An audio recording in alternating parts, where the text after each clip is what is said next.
Hello everyone, and let me demonstrate what we're gonna build. So now I'm not logged in and I can see other people's recipes. So let's open it, and here I can see it. Let's go to the home page, and from here we can click, for example, snack. Then we see recipes related to that category. Now I will click all again. So now let's try to register a user. Here I will write Robert and then his email.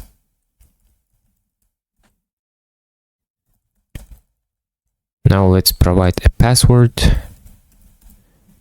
Okay, now I can add a recipe, but I can't edit other people's recipes. So now I'm logged in, and let's open, for example, this recipe. As you can see, I can't edit it. So now I will add a recipe myself. So here I will write pizza and some ingredients.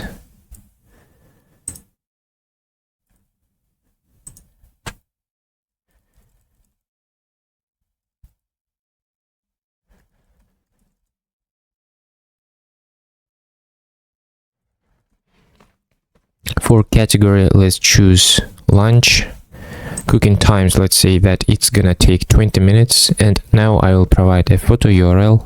So now let's click add recipe. And as you can see, it is here. I can edit recipes which I created myself. So here, as you can see, I can edit it and I can delete it. So now if I click edit, as you can see, I can make some changes. So here, let's say that cooking time will be 40 minutes, and let's click update recipe. As you can see, now it is 40 minutes. So that's it, guys. This project is great for everyone who wants to practice their MERN skills. It doesn't matter whether you are a beginner or intermediate or advanced. I think that this video will be useful for everyone. So let's get started. Hello everyone, and in this video we will build a recipe app using MERN stack and Tailwind CSS for styling. So here I will create two folders, Backend and Frontend. And now let's open our terminal and let's write npm init-y and press enter. Here, as you can see, we have this package.json file. And now let's install the following packages. So everything related to backend we should install in the root, so it will be easier for us to deploy our application. So let's write npm install Express to work with Express Mongoose, to be able to work with MongoDB, then .env to get access to environment variables, then course to enable communication between frontend and backend, Bcrypt.js to be able to hash passwords, and then JSON Web Token to create and verify tokens. Yeah, I think that's it. So let's press enter. So as you can see, now we have node models and package log.json files. Okay. Now inside backend folder, let's create a new file called server.js, and here I want to write import express from Express, but right now I can't do that. To be able to use this syntax inside package.json under these scripts, let's write type, and from here let's choose module. So let's save our file, and now we can write this kind of syntax. Okay, so now let's create an instance of our application by saying const app will be equal to express. Okay, let's say that our application will listen.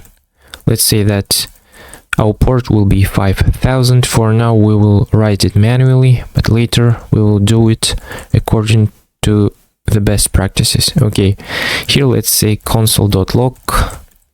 I will use backsticks. Okay, so here let's say server started at port 5000.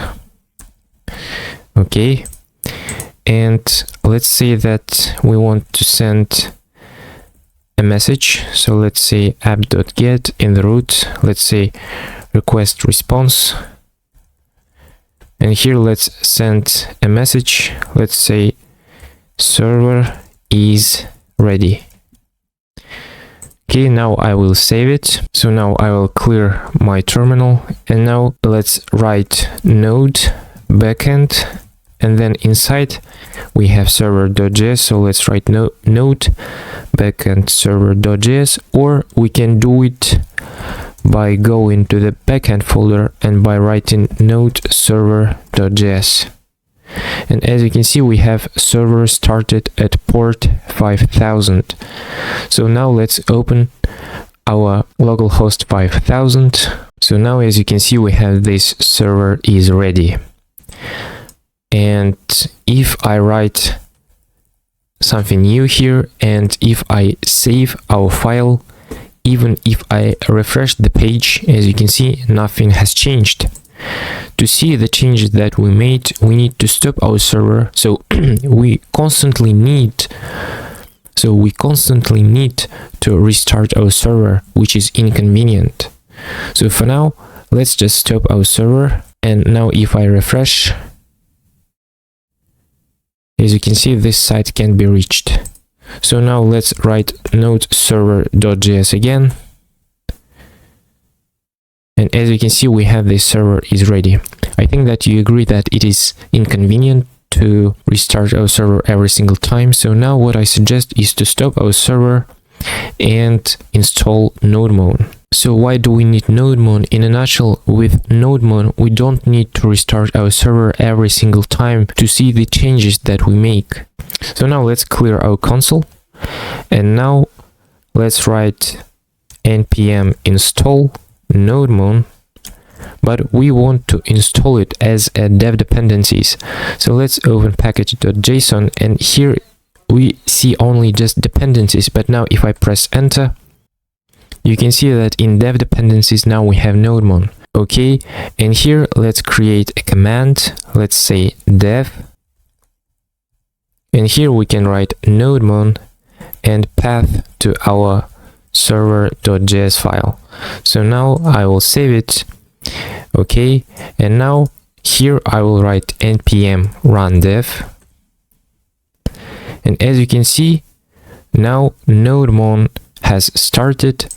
So now let's make some changes here.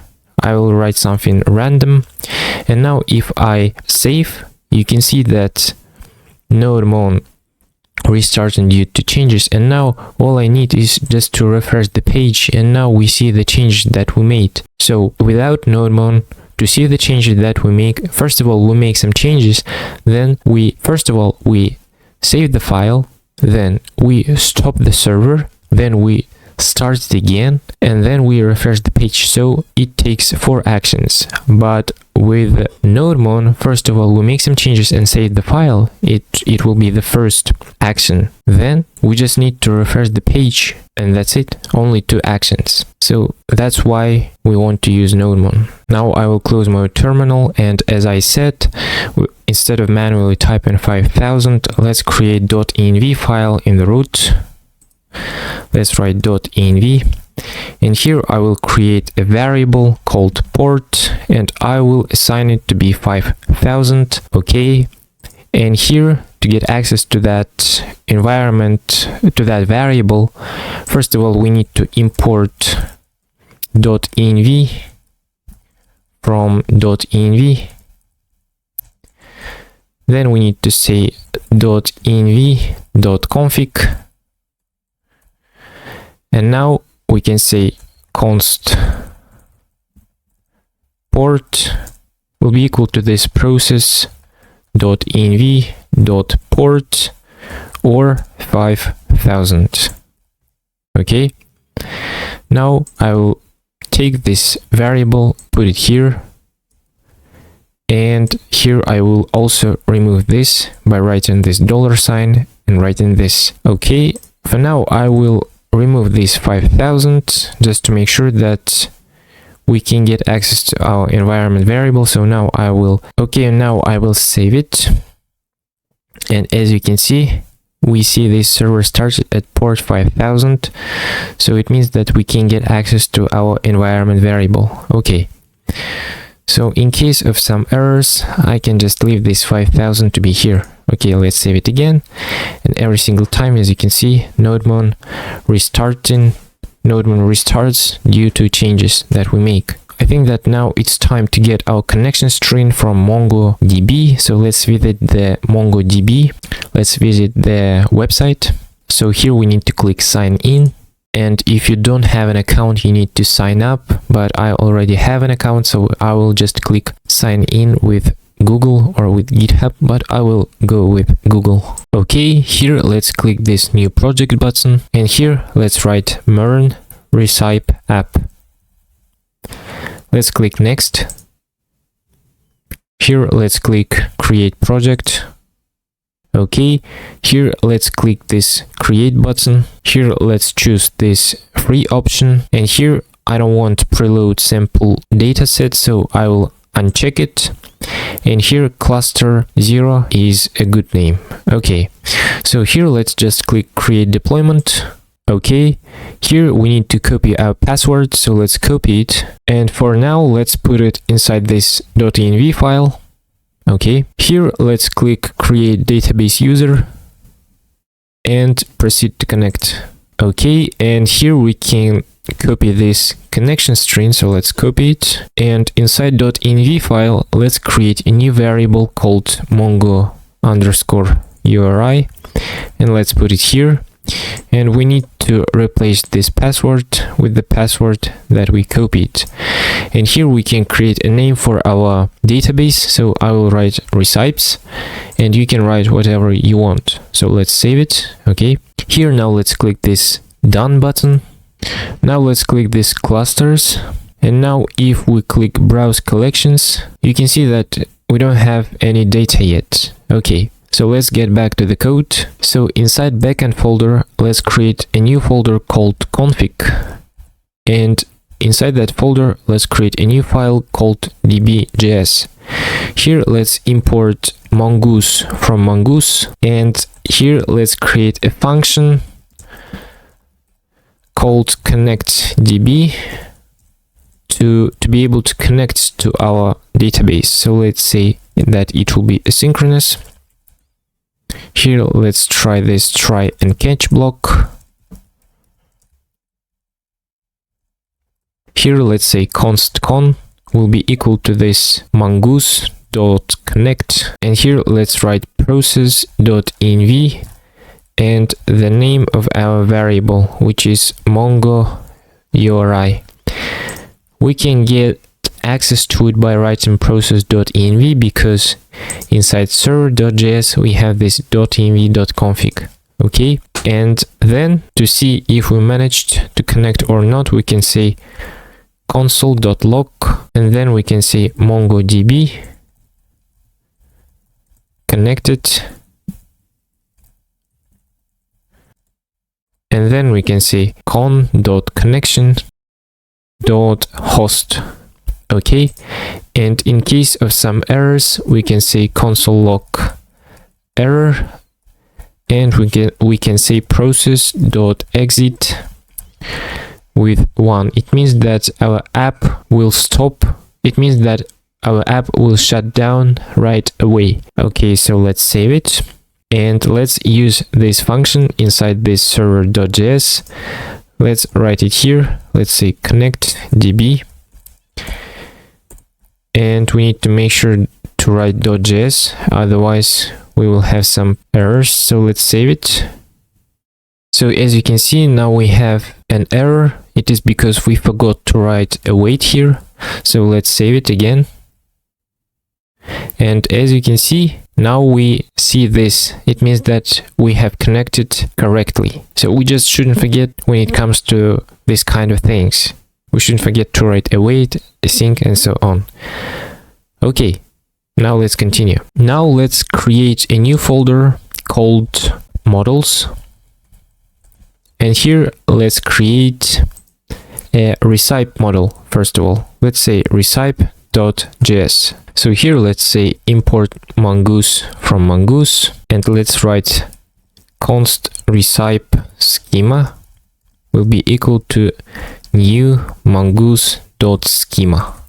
So here we need to define what kind of properties we want our recipe to have. So it will be title, its type will be string,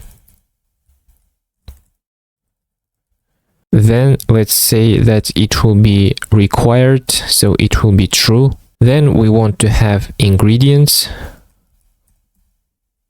and it will be an array. And here let's create an object and let's write type will be string, and it will also be required.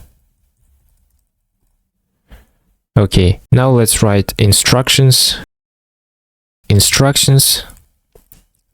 and it will be, its type will be string again, and it will also be required, it will also be true. Here, as you can see, we have these ingredients and it is an array, and this instructions, but it is an object, so it is okay anyway, so we can continue like this too, so it is completely fine.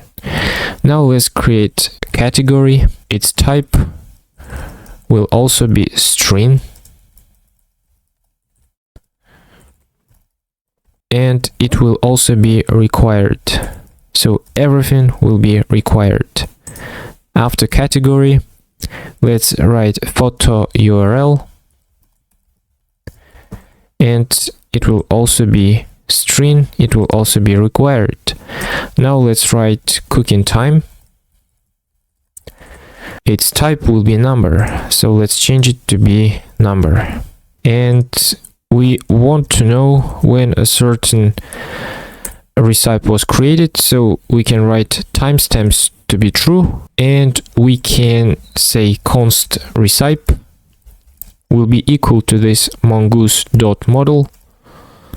Then we can write recipe and the name of our variable recipe schema.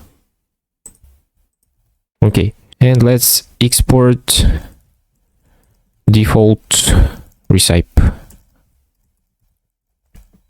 Okay, and also later we want to have one more field created by. It will refer to a user model that we're gonna create now. So let's create a model called user.js. Here let's also import mongoose from mongoose, and let's say user schema will be equal to this new mongoose.schema. So let's create the following. Let's say that we want to have username, its type will be string, it will be required, so required will be true, and we also want it to be unique, so we will write unique to be true. Then we want to create an email. Basically we can just copy it and put it here. Okay, and password. Again, its type will be string and it will be required.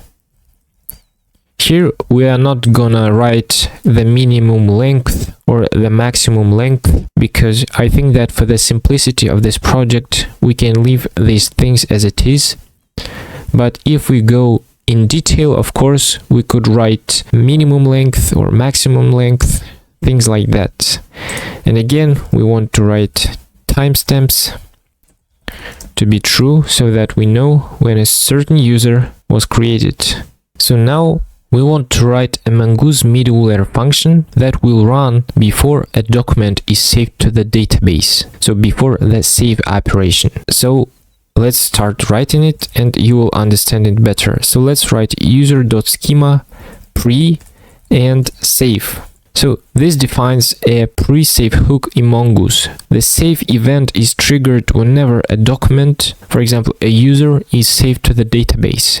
Okay, so this pre will allow us to execute logic before the save operation completes. Now let's write async function and next. So the middleware is an asynchronous function because it performs cryptographic operations. So it will perform cryptographic operations, hashing. Okay? And the next parameter is a callback function, and calling next signals that the middleware has finished its work and the save operation can proceed. Okay? Now let's write the following. Let's say if this is modified and password, and if it is not true, then we want to return next. So this checks whether the password field of the document has been modified. This refers to the document being saved. So is modified password returns true if the password field has been changed, for example during user creation or password update, and false otherwise if the user updates their email but not the password. Okay, so if the password hasn't been modified, the middleware skips hashing and calls next to proceed with the save operation. Now let's write const salt will be equal to this await, and we need to import bcrypt.js from bcrypt.js, and here we need to import bcrypt from bcrypt.js. So let's write bcrypt from bcrypt.js. Okay, here let's write bcrypt.gen, so it's gonna generate salt. This bcrypt.generate salt, it generates a cryptographic salt with 10 rounds. It is good balance between security and performance. And we use await because generate salt is asynchronous. Okay, and now we can say the following. We can say this dot password will be equal to bcrypt.hash, and here we need to write this password and salt. Okay, so what does it do? It hashes the plain text password which is stored in this .password using the generated salt. The result will be a hashed password which combines the salt and the hashed value into a single string. So the hashed password will override the plain text this .password, ensuring that only the hashed version is saved to the database. And the last but not least, we need to write next. So after hashing the password, next is called to allow the save operation to continue. And it means that the document is now ready to be saved to the database. Okay, so now let's write a password verification method. So let's say user schema.methods, and here let's say match password will be equal to this asynchronous function, which is gonna accept entered password, and then we want to return await bcrypt, and we want to compare entered password with this .password. So this is a custom instance method added to the user schema. It allows us to compare a plain text password, for example entered during login, with the hashed password which is stored in the database to verify if they match. So it may be overwhelming, but it is good for security practices. Okay, now let's just copy it and let's write user and user schema. Okay, so let's save it, but looks like we have an error. Yes, I should write a parenthesis here and remove this one here. Okay, so let's save our file, and inside this recipe, as you remember, I said that we want to know by whom a certain recipe was created. So let's say created by, and here let's say the following. We shouldn't forget to write a colon here. Okay, here let's say type will be mongoose.schema.types.object id, and we want to reference to the user model that we have just created, and required will be true. So now our models are ready. So now let's create a routes folder inside Backend. So inside this routes, let's create a new file called Recipes.js. Okay, and here let's say import Express from Express. Okay, here since we're gonna work with recipe model, let's import recipe model from models recipe, and we need to write .js.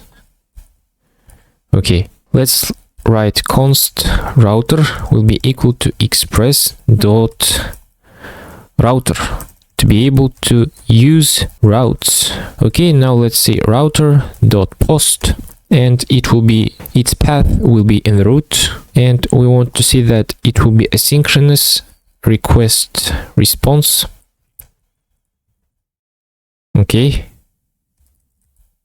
and to actually create a recipe, so let's write that this route will be to create recipe, and here we want to destructure title, ingredients, instructions, category, photo URL, and cooking time from request.body. So we will take all these properties from our client. When he will try to create a recipe, we will take all these from him. Now let's say the following. Let's say try and catch blocks.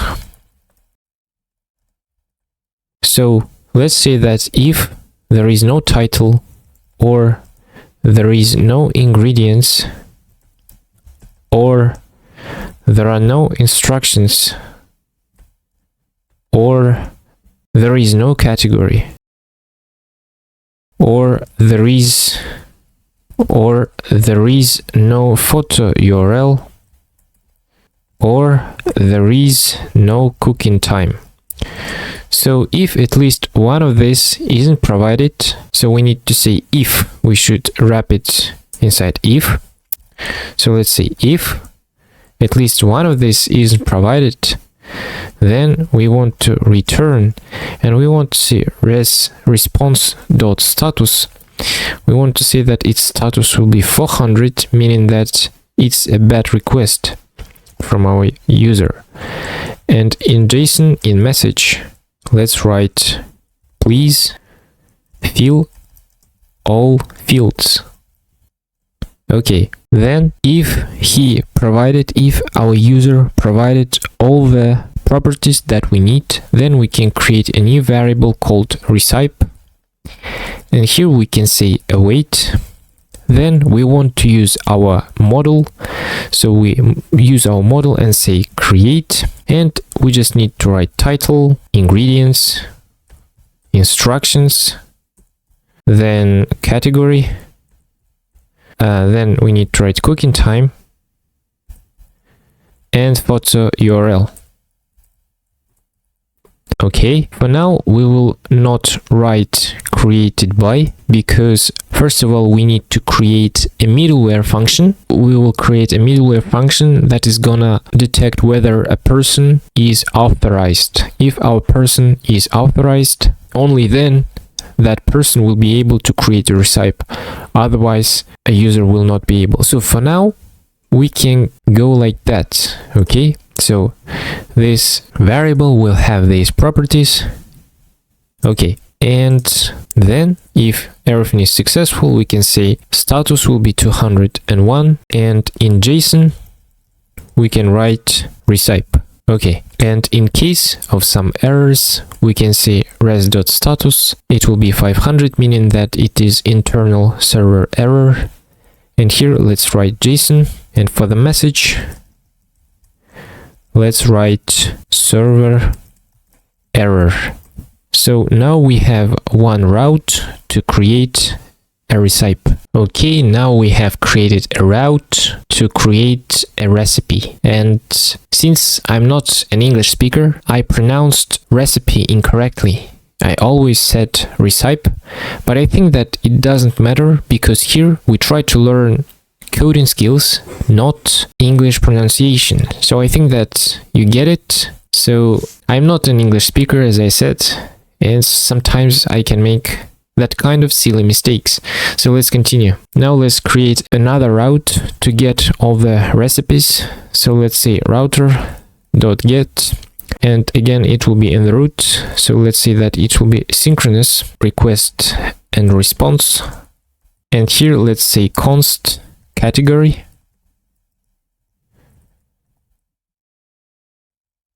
and we will take it from request query. So we will get some of our recipes based on category which a user will send us, and a user will send us that category inside query parameter. So not inside body, but inside query. We will take it from him, and based on that we can do the following. We can say try const query. If a user sent a category, then we want to use this category. If not, we just want to write an empty object. So if a user sent a category, we want to show recipes based on that category. If not, we want to show all the recipes. It means that we want to show all the recipes. Now let's create a variable called recipes, and here let's say await our model recipe dot find, and then our query. Okay, then if it is successful, we can say res.json, and here we can provide our recipes. Okay, and in case of some errors, we can say res.status to be 500.json, and here let's write message server error. Okay, now we want to be able to get a single recipe. So this was to create a recipe, and this was get recipes. Now let's try to get a single recipe. For that I will write router.get, and here let's write ID because we want to get a unique one. So we want to get only one, so we need to identify which recipe we want to get. Here let's write request response. So here let's write const recipe will be equal to this await recipe dot find by ID, and we get our ID from our client. So we say request.params.id, so we will get that ID from the request params, and actually we should wrap it inside try and catch blocks. So let's write try, and here let's write catch, and if there is no recipe, if we can't find a recipe, we can write the following. We can say return res.status, it will be 404, and in the message we can say recipe not found. Okay, but if we managed to find a recipe, in the JSON we can show this recipe. So response.json and this recipe. Okay, and in case of some errors, we can just copy this and put it here. So this route is for getting a single recipe. So let's write get a recipe. We try to find a recipe by an ID which we get from request.params. Then if there is no recipe, we show this error that recipe not found. If we find a recipe, we will send it in this JSON, so response.json, and we will show it here. And in case of some errors, in case of some server errors, we can show this. Now let's create a route to update a recipe. Okay, so here let's see router.put. Again, we need to know which recipe we want to update, so we need to identify it. So let's say it will be asynchronous request response. So again, we need to destructure these properties. So let's just copy it and put it here. Then let's write try and catch blocks. And again, we can just copy this. So if we can't find a recipe, we just throw this error. Okay. So now let's write the following. Let's say recipe.title will be equal to this title or recipe.title. So if a user provides a title, we want to take it from here and put it here. If not, the old one, which was before, will be left. So if a user provides one, we update it with what a user provides. If not, we leave it as it is. And the same should be done to all these properties.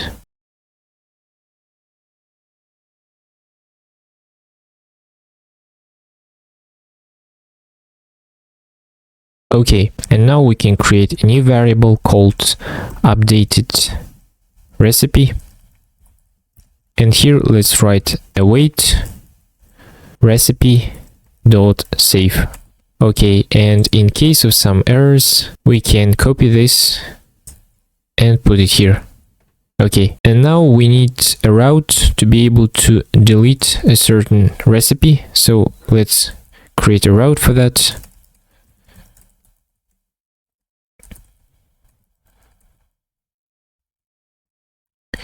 Again, here we need to use ID, request and response.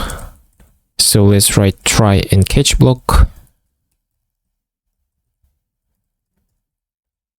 Again, we can copy this and put it here. And as you can see, we have an error. Our function should be asynchronous. Okay, and then we can just say await recipe.delete1. And in the message, we can say message recipe removed. And let's say recipe deleted. Okay. And in case of some errors, we can put it here. Okay. And actually, I see that this variable isn't used. So let's say that in the JSON, we want to use this and we want to say updated recipe. So now let's export default our router. So let's save it. Now, as you can see, we have routes for deleting, updating, getting a single recipe, getting all the recipes, and creating a recipe. And as I said, some of these recipes will be protected by our middleware. Okay, we will do it a bit later. Okay, now let's create a new route called auth.js. Here let's import Express from Express. Okay, again, here let's write router will be equal to express.router. So by doing this, we can use router. We can use routes. Okay. Here, let's write the following. Let's say post. It will be in the root. Our path will be in the root. Let's write asynchronous request and response. So let's write a comment here. It will be register a user. Okay, here let's say the following. We want to take username, email, and password from our client. So we say request.body. So we want to destructure these properties from this request.body object. Then we want to say the following. We want to use this try and catch block. And here let's say the following. If there is no username, or there is no email, or there is no password, if at least one of these isn't provided, we want to return this response with status 400, and we it means that it was a bad request, and in the message we can say please fill all fields.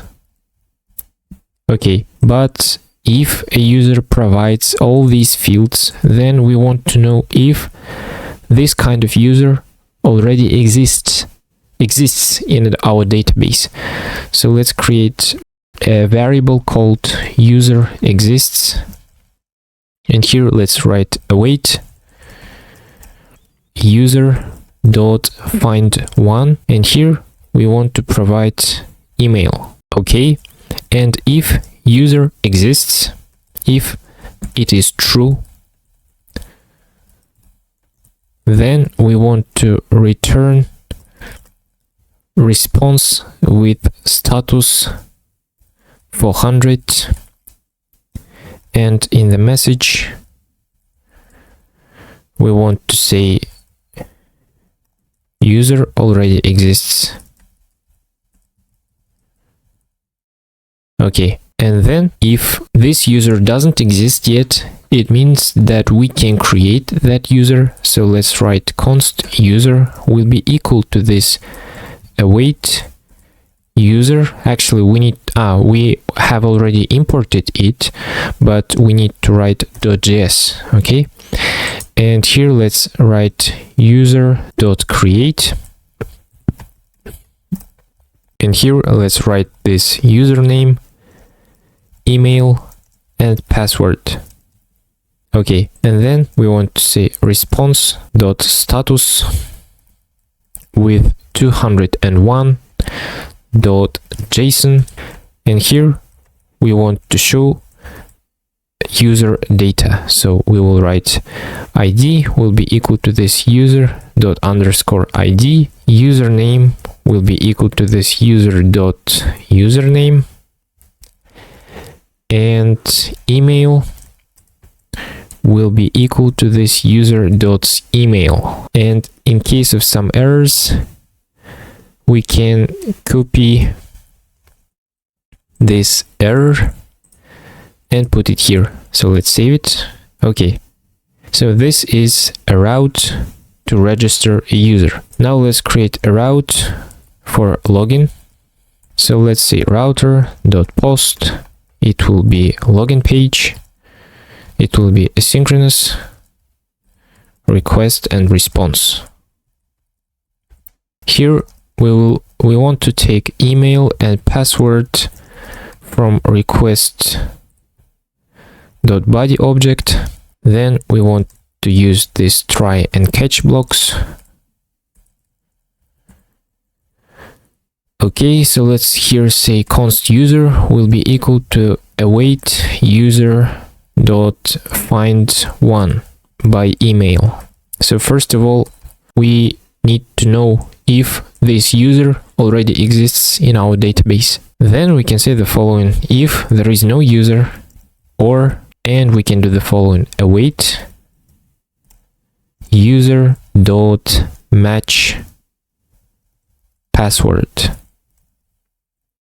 So if it is false, if a password provided by a user doesn't match with the password which is inside of our database, then we want to say the following: we want to say return response dot status 401, meaning that it isn't an authorized user. So for the message, let's say message, and here let's say invalid credentials.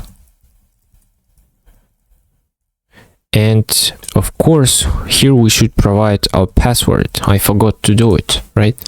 So why this match password? Because inside this user module, we have this match password.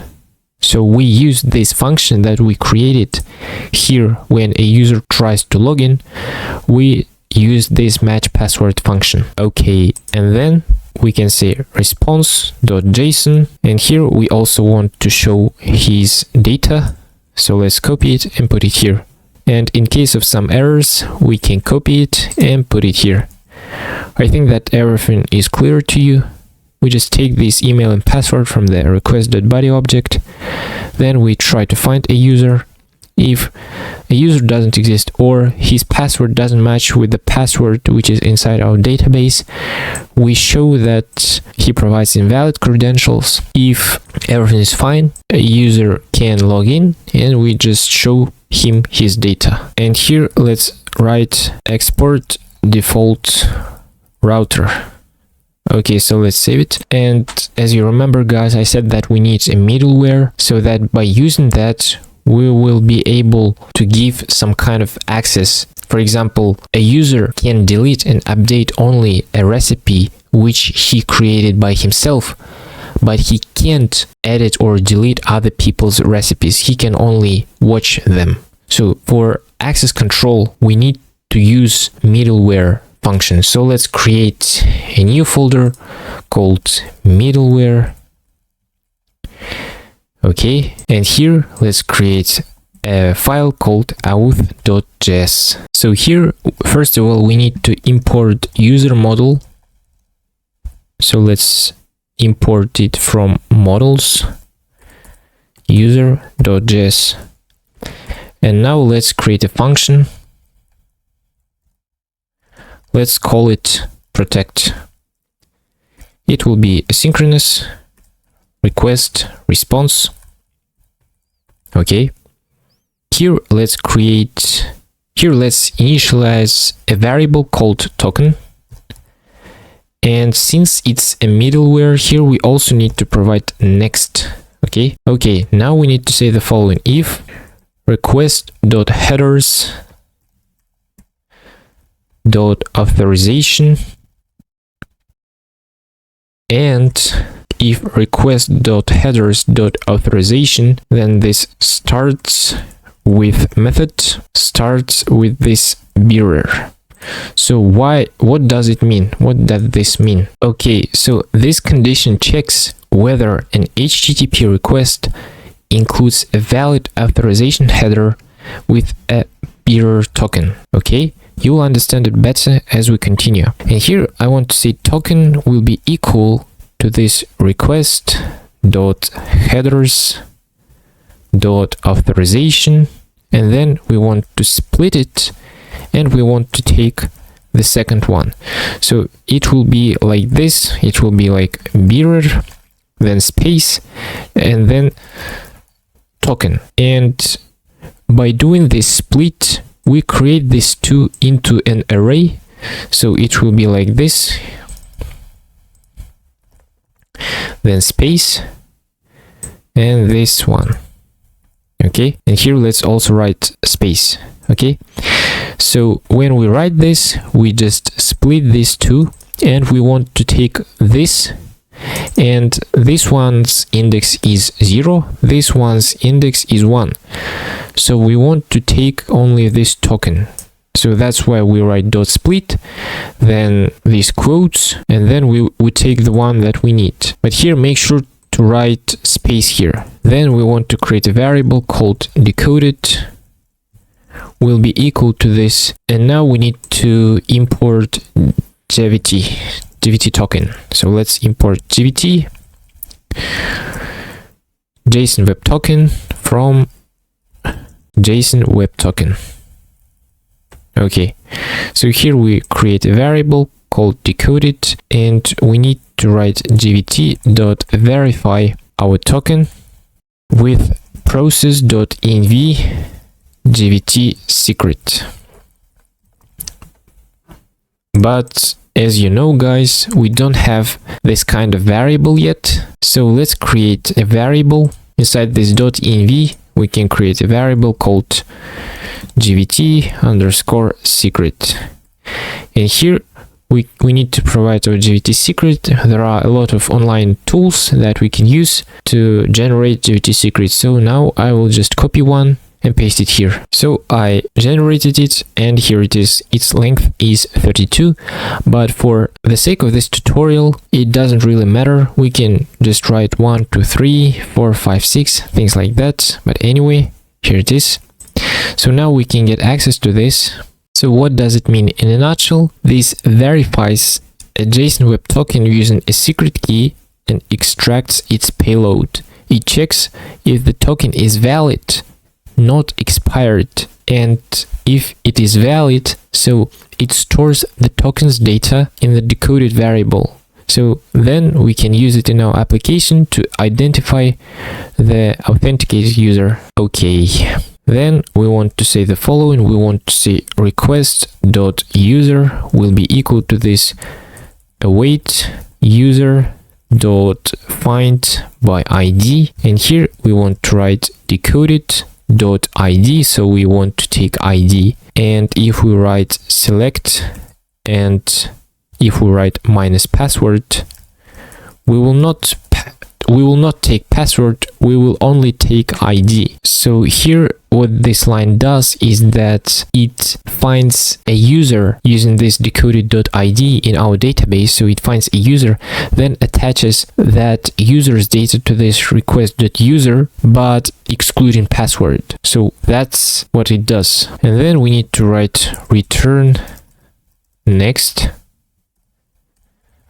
So here why we need to write next. In a nutshell, next is used in Express.js middleware to pass control to the next middleware route handler in the chain, ensuring the request processing continues. And actually this should be inside a try and catch block. So let's say try, and we should put it here, and here we should write catch. Okay, so in case of some errors, we can say console.error, and here we need to write token verification failed. Okay, and here let's write error.message. And also we can write return res.status. So we can return a response with status code of 401, and in JSON we can write a message not authorized token failed. Okay, and also if request headers authorization, if all this isn't provided, we can write this here as well. Okay, so let's save it. And now we actually need to generate token inside this routes. So under this login, let's create a function for generating JSON web token. So here let's say const generate token. It will accept an ID. So it will accept an ID because when a user is created in our database, each user has its own ID. So it will accept an ID. Then we can say return JVT. But first of all, we need to import JVT. So let's import JVT from JSON web token. Okay, so now let's say jvt.sign, then we want to use this ID, then we need to provide this our jvt secret from .env file. So let's write jvt secret, and let's write when it's gonna expire. Let's say that it expires in 30 days. Okay, and actually I should remove parentheses here and write it here.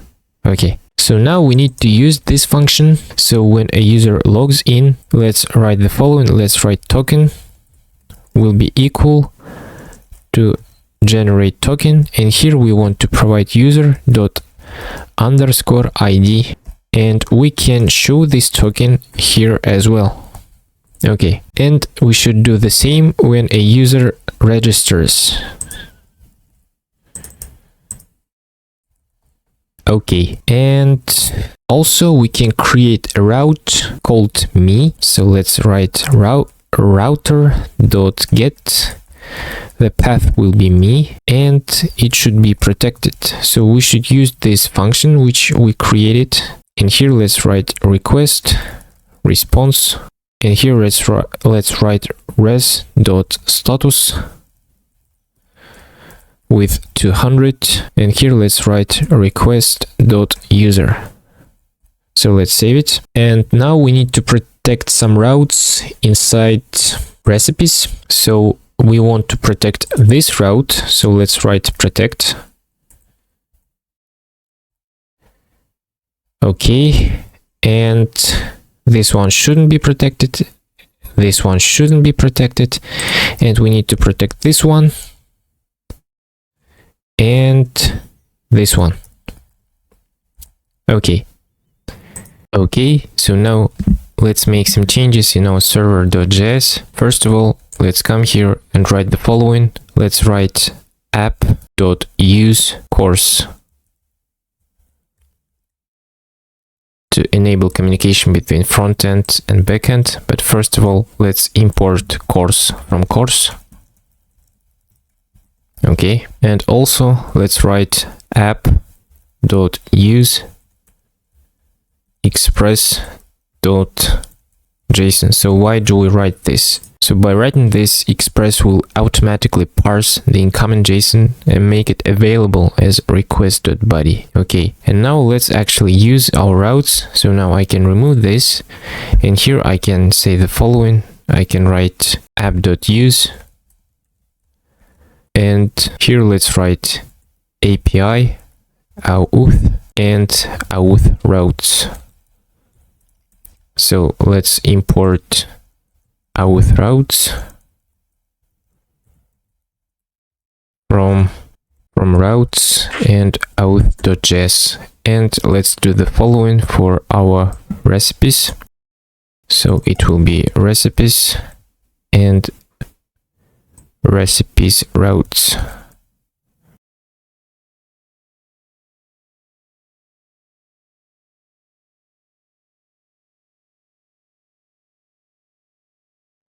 Okay, so by doing this, our backend is ready now. So now we can test if everything is working properly using Postman. So let's try to test everything in Postman. So here I am. Here I will click new request. Then I will create blank collection and I will rename it. I will say MERN recipe app. Okay, here let's click add request, and here we want to write the following. We need to say that our method will be post, and now let's try to register. So I will write localhost 5000 API auth and register, because this is the correct path that we need to use. Here let's click body, here let's click raw, and as you remember guys, when registering, we need to provide a username. So let's write John. Then we need to provide email. Here let's write john@gmail.com and password. It will be 1, 2, 3, 5, 6.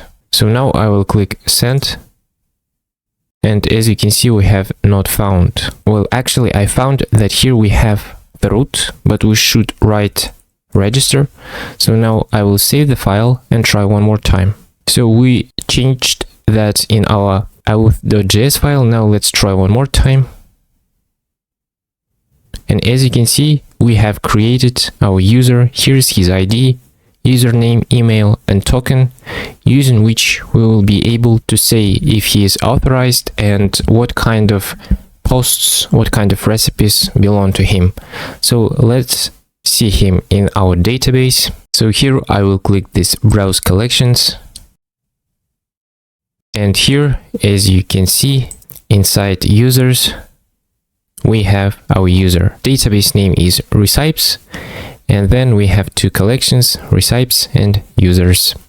Okay guys, now inside recipes, let's come here and say the following. So here, when it comes to deleting, let's say the following: if recipe.created by, and we should make it, we should turn it into a string.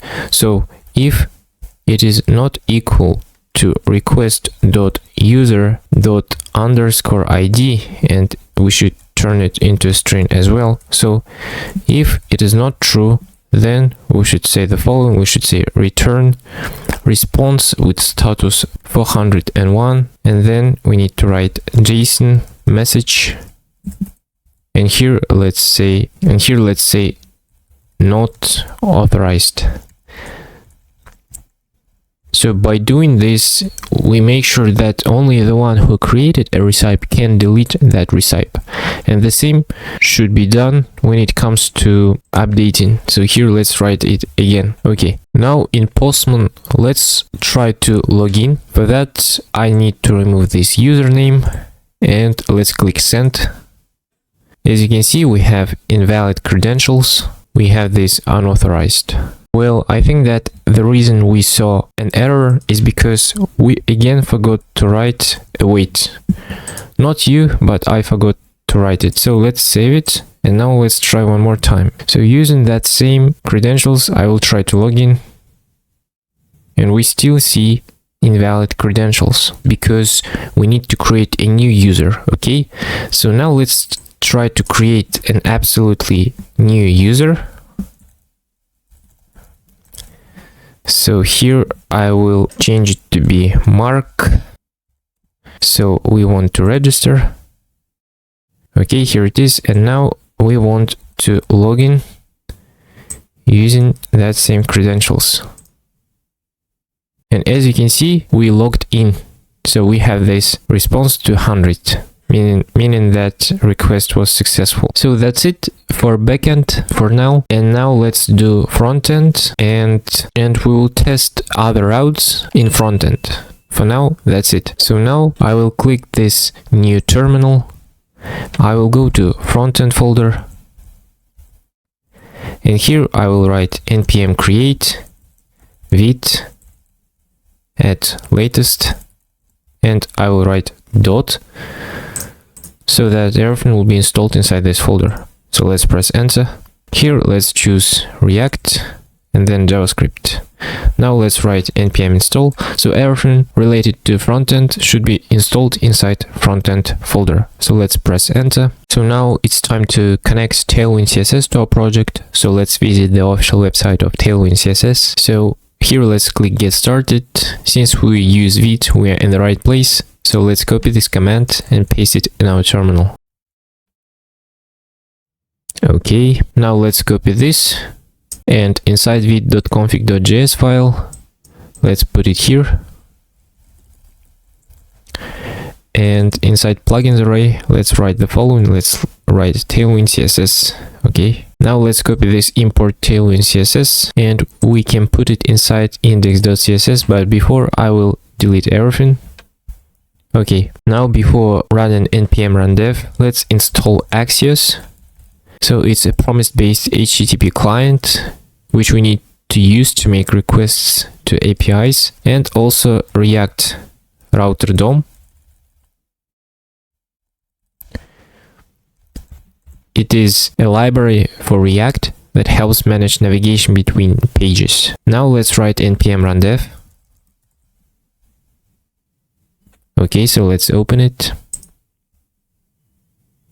Okay, now I will split my screen so you'll be able to see everything better. Okay, now let's delete app.css, and inside app.jsx, let's remove all these unnecessary lines of code. For now, let's just write h1 MERN recipe app. Let's save it. We need to refresh the page to reset these styles. Okay, and inside index.html, we can also write MERN recipe app. Okay, so let's close all the tabs that we don't use, so that our working space is clean and we will be focused and concentrated. So now let's create a navbar component. So inside frontend, inside this source folder, let's create a new folder called components. Here let's create a new file called navbar.jsx. Let's save it, and inside app.jsx, let's import it. But before, I will turn this h1 into a div. So let's import navbar component. Okay, so now let's work with this navbar component. Okay, so here let's create a nav tag. It will be semantically correct. And inside, let's create a div. And for now, let's write h1. And here we want to write recipes. Okay, let's add some styles. So to this nav, let's add the following styles. Let's say that background color will be white. Let's add some shadow. It will be medium. Let's add padding, which will be 4. Okay, and here let's create a div. And here we want to create 2 buttons. One for now, let's just write login and register. Then, based on whether a user is authenticated, we will show the right buttons. Now, we do it just for layout, how everything looks. So to this div, let's add the following styles. Let's say that max width will be 7XL. If we hover over, you can see that it is 1280 pixels. Let's center it by writing margin auto. Let's say that it will be flex. Justify will be between, and items will be center. Okay, and to this div, let's say that it will be flex and gap will be 4. Okay, now what I suggest is to create authentication context that will allow any component in our app to access the current user's data and authentication functions. So we need to use it so that we will know which user can see certain pages. For example, unauthorized users shouldn't be able to create recipes and so on. So inside this source folder, let's create a folder called context, and inside let's create auth context.jsx. Okay, so let's write the following. Let's say export const auth context will be equal to create context function.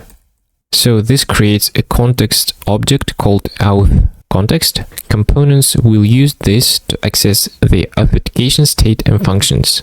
So the context will hold the current user's data and the login, register, and logout functions. Then let's write export const auth provider. It's gonna have these children. Okay, so auth provider is a React component that wraps the app or parts of it to provide the authentication context to all its child components. Okay, and the children prop here represents the nested components that will have access to the context. So our app, for example. Okay, here let's create a state. Let's say user, set user will be equal to use state, and it will be null by default. So use state creates a state variable, it is user, and a function set user to update it. Okay, so user will store the logged in user's data once they log in or register. Now we can create use effect function, and its dependencies will be an empty array.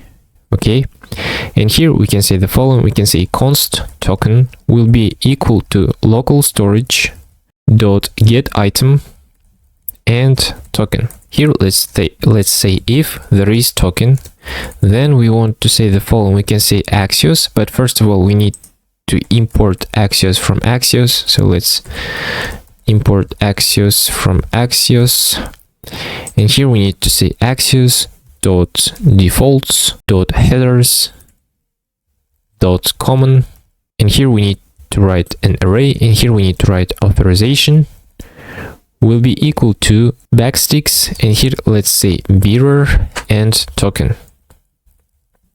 So, and then here we want to write Axios.get. It will be API, our API, auth/me. As you remember, we have that kind of route. Then we want to say then response, and we want to say set user response.data. Here we need to write bearer. Okay, so let me explain the code. So use effect runs once the component use effect runs once when the auth provider mounts because of the empty dependency array.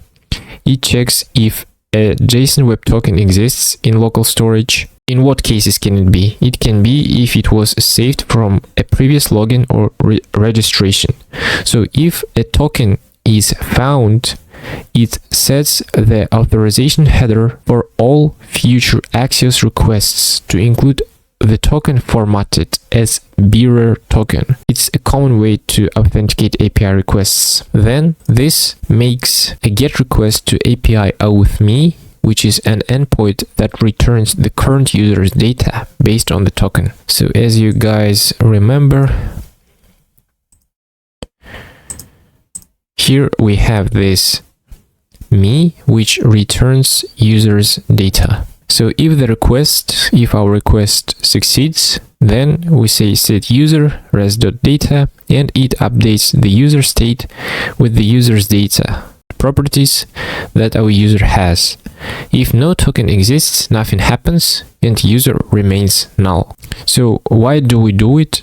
It is because by writing this, we ensure that if a user refreshes the page, the app can restore the session by checking the saved token and fetching the data. So now let's create a login function. So let's say const login will be equal to this asynchronous. So to login, we need email and password. So our function will accept them. Then we can say const response will be equal to await Axios.post, and here our path API auth login, and the data that we need to provide, it will be email and password that we will get from our client. Then we want to say local storage dot set item. Here we want to write token, and here we need to write dot token. So after logging in, as you saw, we have token. So we take this token and we want to save it in local storage. Okay, and again we need to write something like this. Okay, but here I will write response dot data dot token. Okay, and then we want to say set user response dot data. So this function handles user login.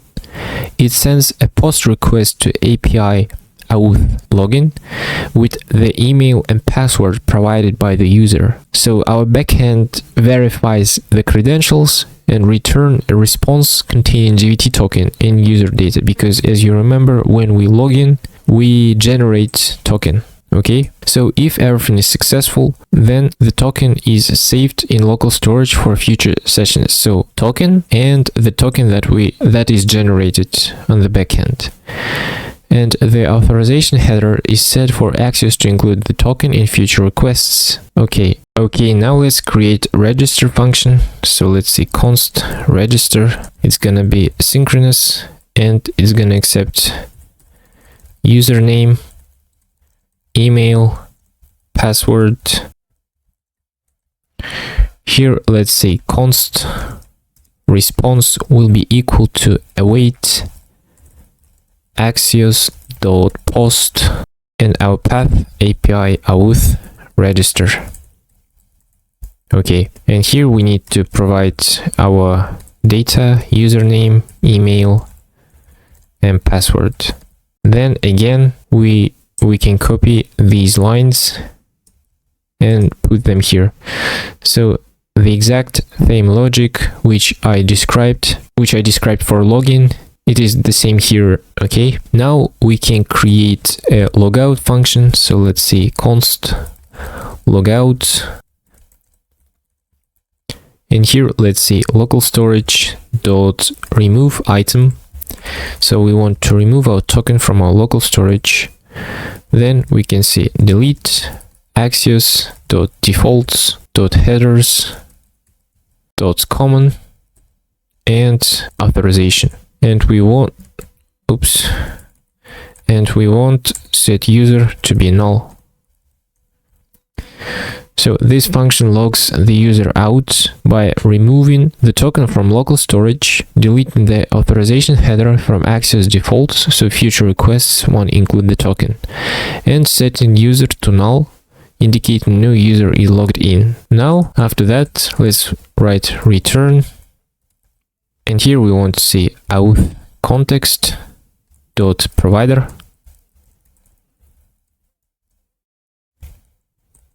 And for value, we want to write user and then our functions login, register, and logout. So by doing this, we make that so auth context.provider component wraps the children or apps components and makes the context value available to them. So by doing this, our components or our pages will know context's value. So let's save it. Now we need to do the following. Now we need to wrap our whole application inside that provider. So I can remove this div and I can say the following. I can say auth provider and we should wrap it. Okay, so let's save it. And looks like we have some problems, so let's find out why. I will open the console and create context is not defined. Looks like we forgot to import it, so let's import it. Okay, now let's refresh the page. Looks like we have more problems. So here, as you can see, I wrote it incorrectly. We need to write provider, but I made a mistake. So let's save it and refresh the page. And we still don't see the navbar component's value. So the reason why we don't see the navbar is because we do not render children inside this provider. So let's write children here. And now we can see the content of navbar. The error is gone. Okay, so now let's create routes. So here, what I'm gonna do, under this navbar, I'm gonna write routes. And here I will write route. And then we should write path to our elements. But first of all, let's create our pages. So inside source folder, I will create pages. And let's create a page for login.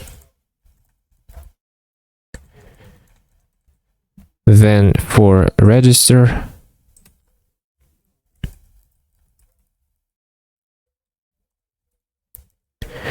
Then let's create home.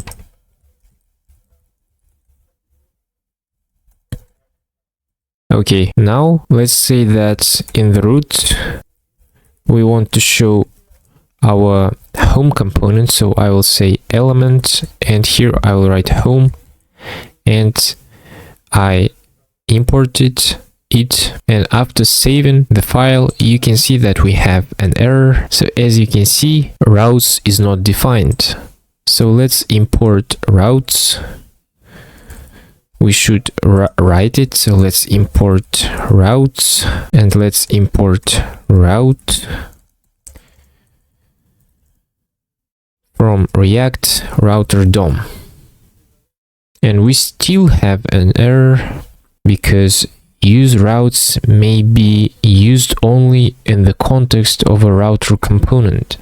So it means that inside main.jsx file we need to make some changes. So we should import browser router from React router DOM. And if we wrap our application with this, the error should be gone. So as you can see, now we have what we need.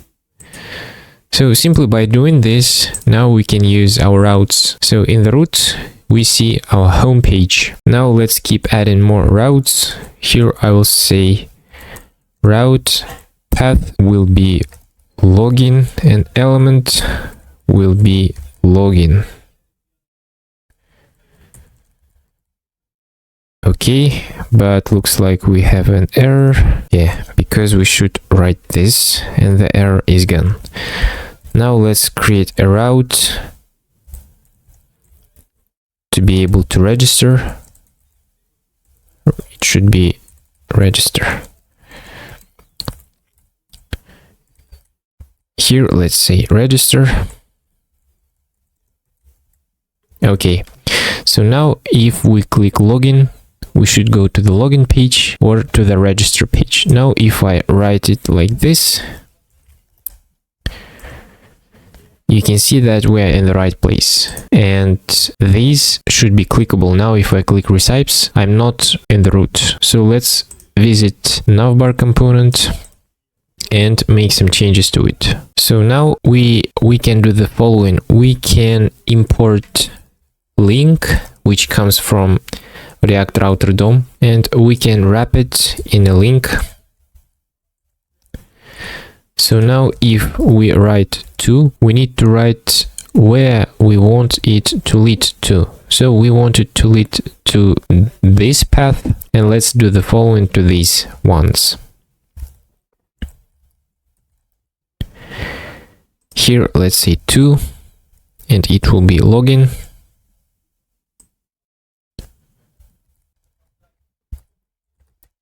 And here, let's write to register page.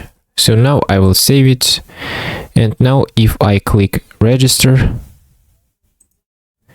you can see that I am in the register page. If I click login, it works and everything is working. Okay, so now let's create component for registering. Okay, so let's handle registering. Okay, so here to this div, let's apply the following styles. Let's say that max width will be MD or 448 pixels. And let's center our div and add some padding.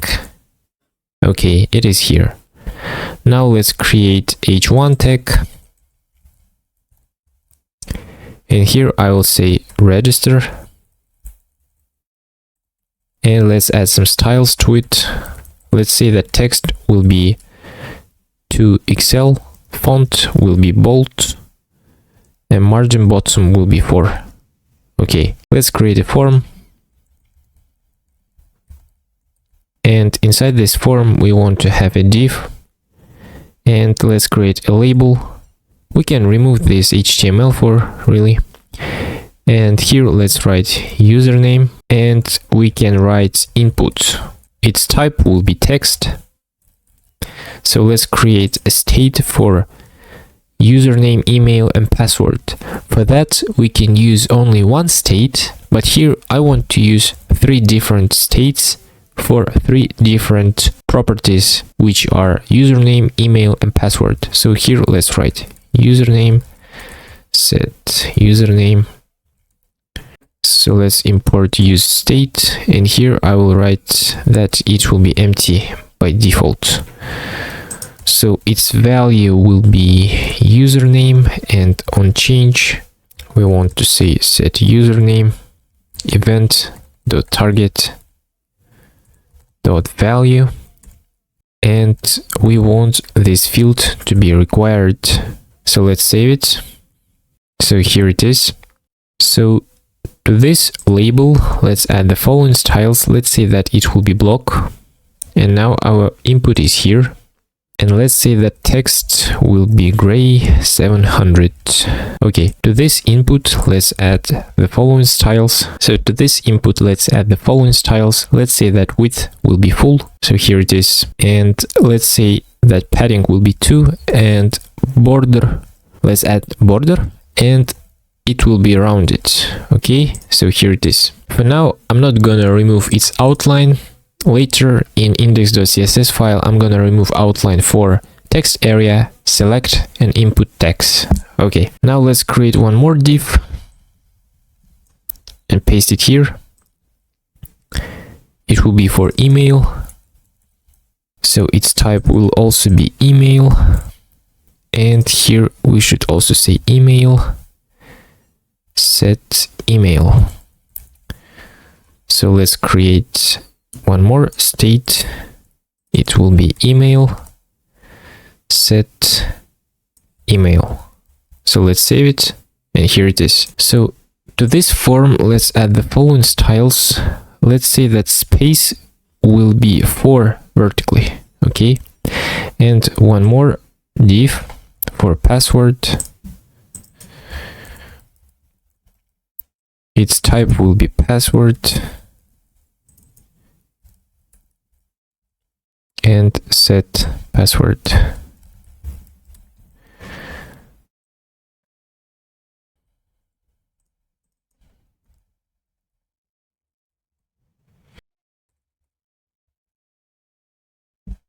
Okay, here it is. Now let's create a button. So under this last div, I will create a button, and its type will be submit. And here let's write register, and let's add some classes. Let's say that background color will be blue 500, text will be white. Let's add some padding. Let's make it to be rounded, and on hover, let's make our background color to be a bit darker. So here it is. Okay, now we can do the following. First of all, we need to get our register function from our auth context. So let's say we want to destructure our register function that comes from use context. And here we need to write auth context. Okay, now let's create a function called handle submit. Okay, it will be asynchronous, and let's prevent the default behavior of a page when it gets refreshed. And here let's say try and catch block. Okay, and here let's say await register. And to this function, we want to pass username, email, and password.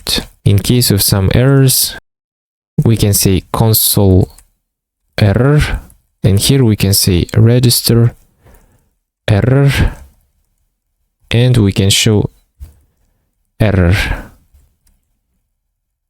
Okay, so now let's take this function, and on submit, we want to use it here. And one more thing is that let's navigate our user to the home page after registering. So for that, I can say const navigate will be equal to use navigate function, which comes from React router DOM. After this, let's write navigate, and we want to navigate it to home. And also I should write this instead of error. Okay, so now let's try to register a user. Okay, here let's say the following. Let's say Nick is gonna be his username, nick@gmail.com is gonna be his email, and for the password, let's say 1, 2, 3, 4, 5, and 6. So let's click register. And looks like we have an error because we are still in this register page. So let's open the console, and we have an error 404 not found. Okay, so we saw that error because inside vid.config.js file we didn't set our API target correctly. So what I mean is that here we need to say server, then proxy, then here we need to say API, and target will be HTTP localhost 5000. So let's save it. So by doing this, now this HTTP localhost 5000 will always be before API. Everywhere we write API, this will be before it. Okay, so now let's try to register a new user. Here I will write Eden, then his email and password. So let's click register, and now we got redirected to the home page, and let's click users. So here we have Eden. Okay, now let's work on login page. Okay, I will just copy everything from register and I will put it here, but we need to make some changes. So here let's say login. Then here we don't need this username. Then we need to say login and login. Here we need to remove this username, and this should be login, and we need to remove this state completely. So, and here let's say login. Okay, so let's save it and let's go to login page. Now I will write eden@gmail.com and password 1, 2, 3, 4, 5, and 6. Now I will click login and we are logged in. So let's add console log response.data so that we'll be able to see our data better. So okay, and now in our navbar we can do the following. We can take user and log out from use context hook, and here we need to write auth context. Then we can do the following. We can show some links based on whether a user logged in or not. So now we assume that our user is logged in. So now let's do the following. Let's say that if user, so if it is true, then we want to show this div. I will write something like this here. And if it is not true, then I want to show these links, but we should have one common parent for them. I can do this. Okay, so now I will save the file, and as you can see we have this D. It means that our user is logged in. Okay, so when our user is logged in, we can also show a button for logout. So here I will create a button, but again we need a common parent, so I can create a div. Okay, and here let's write logout. Let's add some styles to it. Let's say that text will be gray 600, and on hover let's make text to be darker. So let's save it.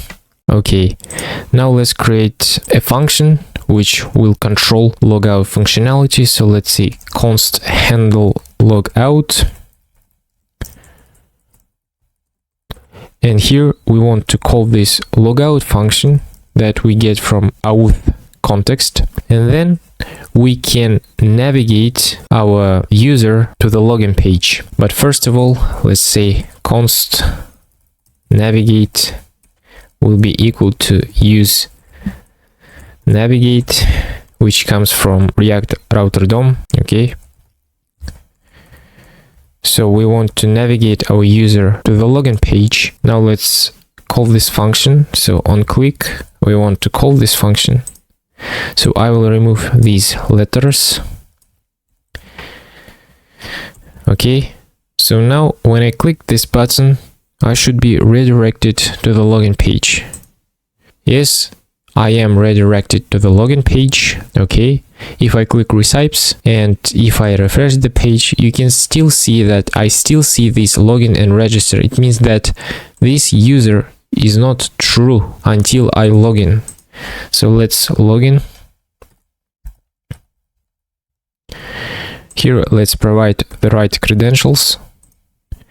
Now I am logged in, and even if I refresh the page, here we still see this logout button.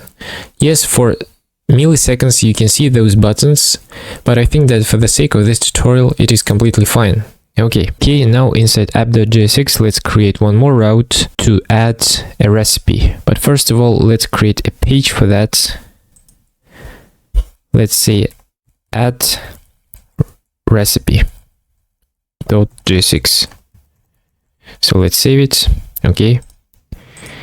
Here, let's create a new route.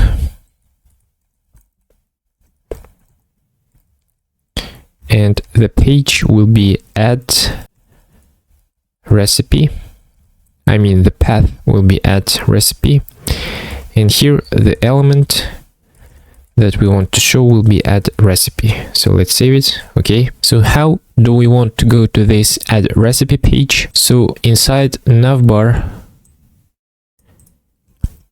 near this logout, we can create a link, and inside we can create this kind of button. Let's say add recipe, and let's say that here we want to write add hyphen recipe. So let's save it. Let's add some space between these. So I will copy this, paste it here. Okay. Now if I click add recipe, you can see that I am on this page. Okay, so now let's work on this component. Okay, and let's create a state. I will call it form data, and in this case I will only have one state which will control the data that we need to create our recipe. So here I will say use state, and it will be an object. Here let's say that we want to have title, then ingredients,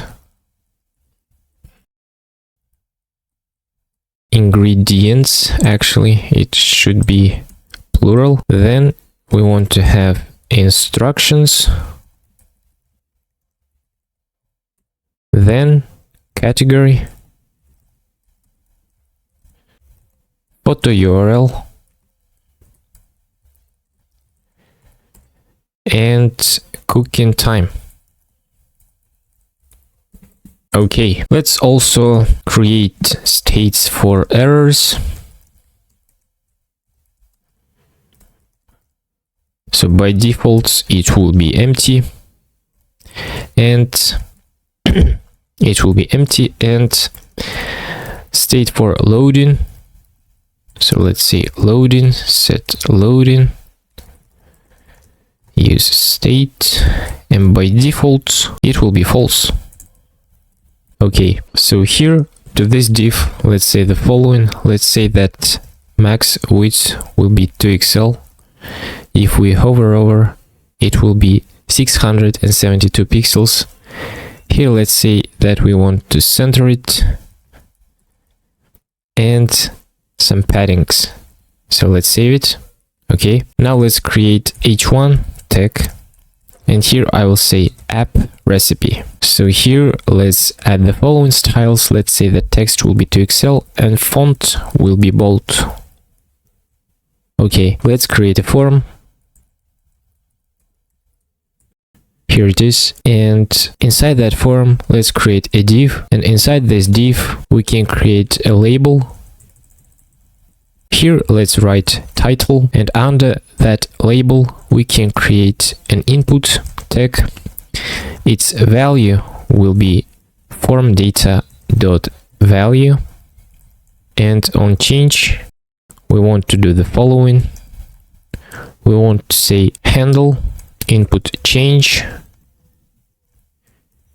and here we want to provide title and event.target.value. So let's create a function called handle input change. Let's copy it.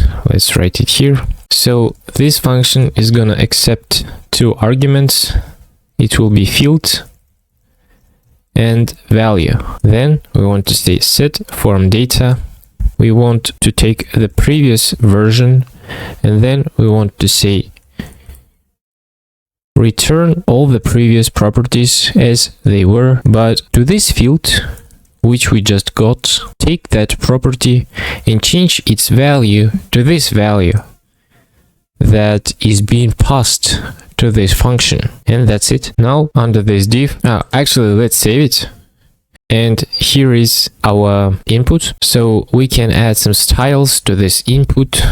So let's say that width will be full, padding will be 2, border and rounded.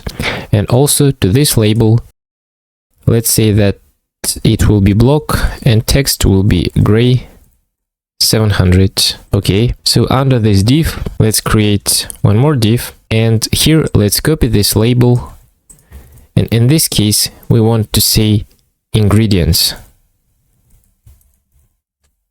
So let's save it, and actually let's add some space to the child of this form. Let's say that it will be space vertically.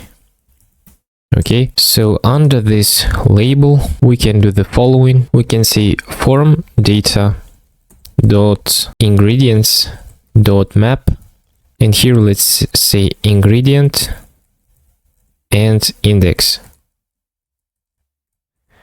Then we want to create a div. Each div should have a unique key. Since index is unique, we can use it. Okay, here let's create an input tag. Its type will be text, value will be current ingredient, and on change we want to use this function. Let's say handle ingredient change, and here we want to provide index and event.target.value. So we need to create this ingredient change function. So let's do it. So under this input change, let's create this one. Okay, so this function is gonna accept index and value, and here what we want to do is to say const new ingredients. Here we want to say that new ingredients will be equal to our form data dot ingredients. So here we just say that this new ingredients will be equal to our existing form data ingredients. We use this spread operator to do it. Then we can say new ingredients at index will be equal to this value. Then we can use our function which is called handle input change, and we can use it here. Here we need to provide a field. It is ingredients and new ingredients. So what's gonna happen is that first of all we'll make a copy of the current ingredients. Then we say that at a certain index, at a certain ingredient, we want to change its value to what is being passed to this function. And then we use the function that we have already created. Here it is, and we find this property and assign these new ingredients to it. So it's gonna have these new ingredients. So here we have this input. We can add some classes. Actually, we can copy this, paste it here, and then for our placeholder we can say the following. We can use curly braces, and we can say ingredient, and we want to say index plus 1. So let's save it. And here we have our ingredients. Okay, then under this input we can do the following. If form data dot ingredients dot length is more than 1, only then we want to show this button. Here we want to say remove. Okay, and let's add some classes to it. Let's say that margin left will be 2, text will be red 500, and on hover we want text to be red 700. Now under this form data we can create a new button, and here we can say add ingredient. On click we should call a function which name will be add ingredient. And for now let's add some classes. Let's say that text will be blue 500, and on hover we want it to be underlined. Okay, let's create a function called add ingredient. Here we want to get access to the last ingredient, so let's say last ingredient will be equal to this form data dot ingredients. Then we want to say form data dot ingredients dot length -1. So by doing this, we can get access to this last ingredient. Then we want to say if last ingredient, and we want to remove some spaces in the end of it. So if last ingredient is not equal to an empty space, we want to set error to be empty if there were some errors. Okay, so if it's not the case, then we want to say handle input change, and here we want to say ingredients. And we want to do the following. We want to say form data dot ingredients and an empty string. So it prevents a user from adding a new ingredient if the previous one is empty. Okay, if last ingredient dot trim is not equal to this empty space, then we want to say set error, and here we want to say please fill in the last ingredient before adding a new one. You will understand it better as we keep going. So in this case, this empty quotes adds a new blank so that we can fill it up and add a new ingredient. I think that you get it. As we keep going, you will understand it better. Okay, and here when we say handle ingredient change, we can come here and say if error and last ingredient dot trim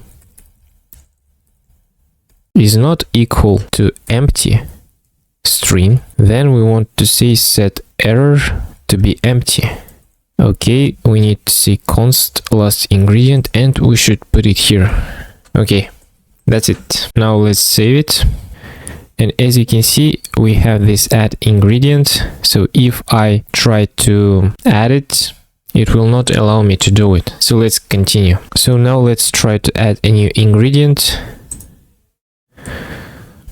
So as you see, we have some unexpected behavior. It is because we should prevent our form from being acted according to its behavior. So here we should say that, so here we have a button, right? And we can say that its type will be button because by default its type is submit. So let's try to write salt.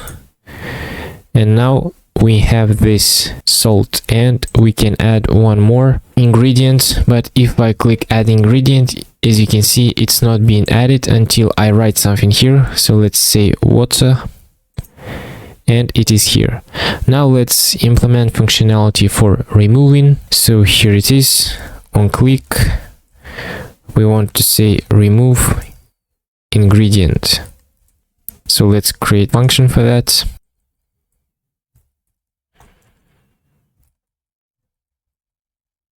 Here it will accept index. Then we want to say the following: if form data dot ingredients dot length is more than 1, then we want to say const new ingredients will be equal to form data dot ingredients dot filter. So here let's write this underscore and I, and then we want to see I, which is not equal to the current index.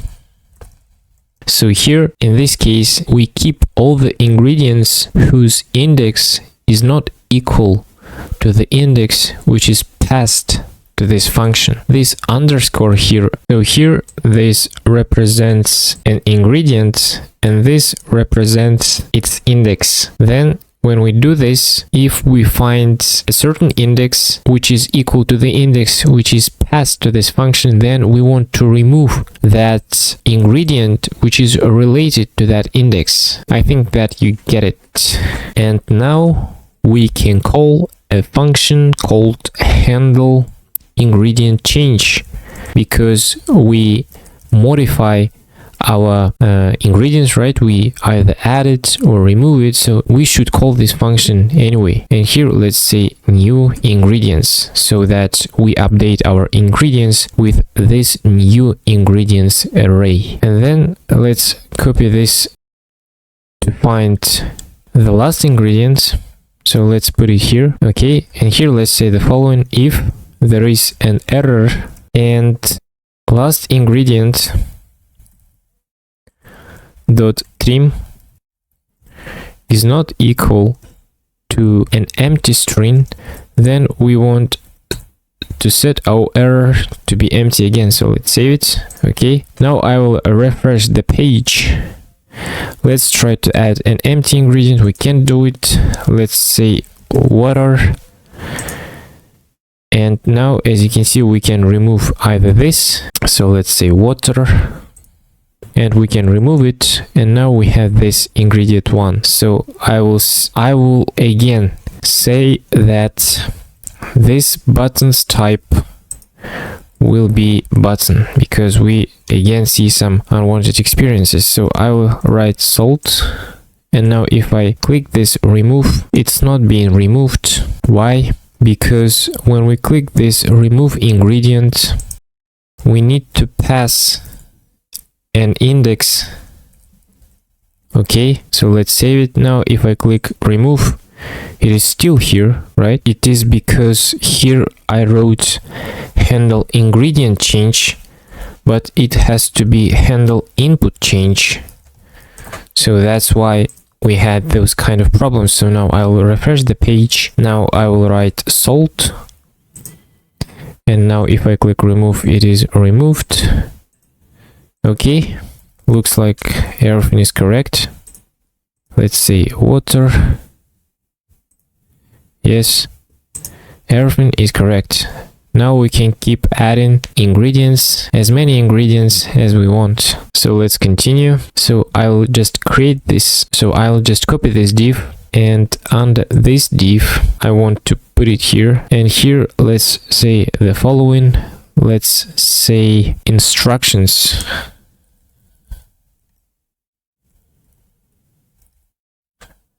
Okay. And here we should also say instructions. Now we should change it to instructions as well. I didn't notice it. Okay, so now we can write as many instructions as we want. Okay, under this instructions, let's create a new div. I can copy this div and remove this input, and here I can say category.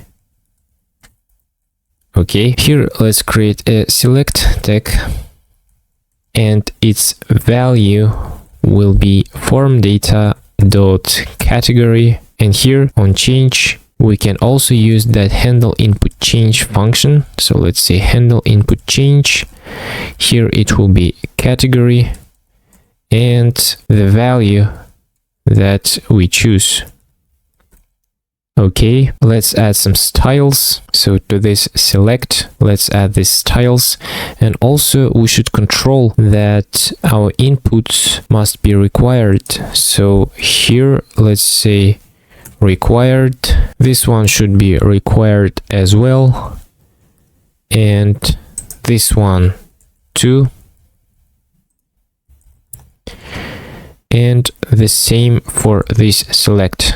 So inside this select, let's create some options. So the default option will be select category, and by default its value will be an empty string, and it will be disabled. Okay, and let's create some options. So here we have our options. So let's save it. So here we go. Okay, under this div, let's create one more div. It will be for cooking time. So let's say cooking time. It's gonna be number, and here we should say cooking time.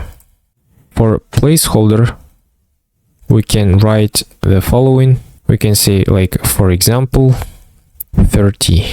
So let's say cooking time, and here we can say minutes, so that everyone will know that they should write minutes, not hours. Okay, and let's say that at minimum it should be at 0, so it can't be negative but always positive. Okay, let's create one more div. So let's copy it, paste it here. This one should be for photo URL, so let's see photo URL. Here let's also change it to be photo URL, and we should remove placeholder, because actually we can just say URL. It will be clear, I think. So let's save it. Okay, and its type will be text. Now under this div we can create a button, and this button's type will be submit. Let's say that this button should be disabled when loading is true.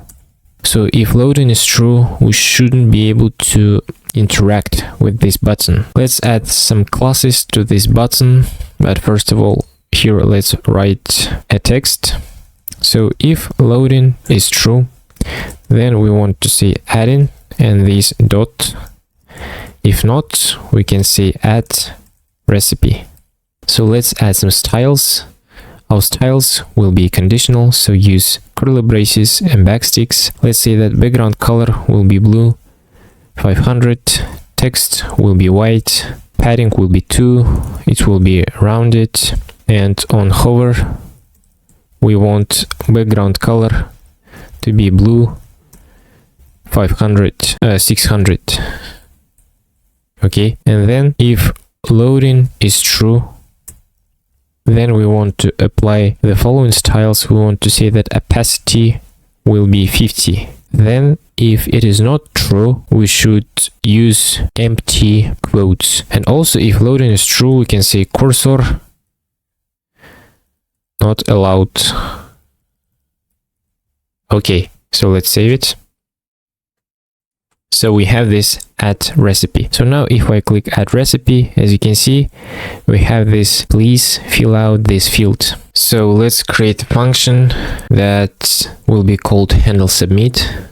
Okay, so let's write const handle submit.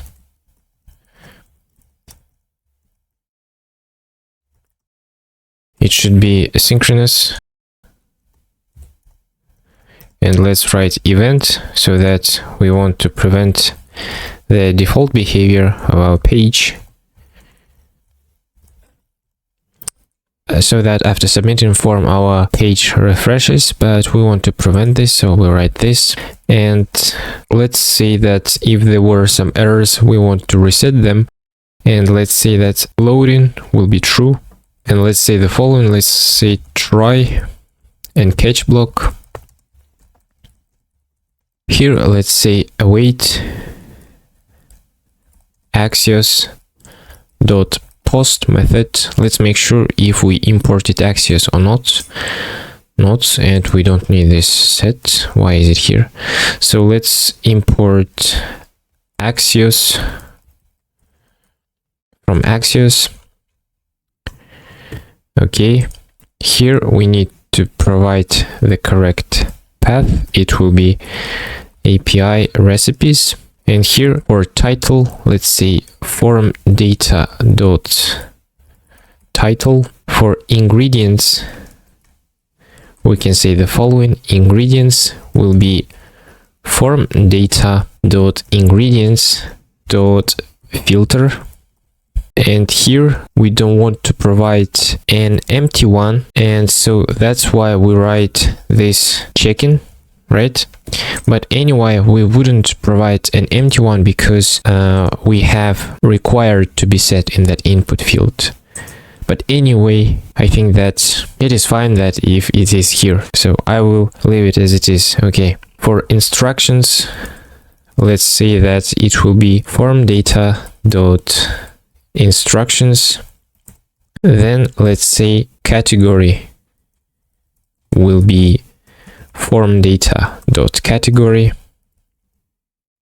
Then photo URL will be form data dot photo URL, and cooking time will be form data dot cooking time, but we want to turn it to be a number, so we will say this function, and here we will say form data dot cooking time.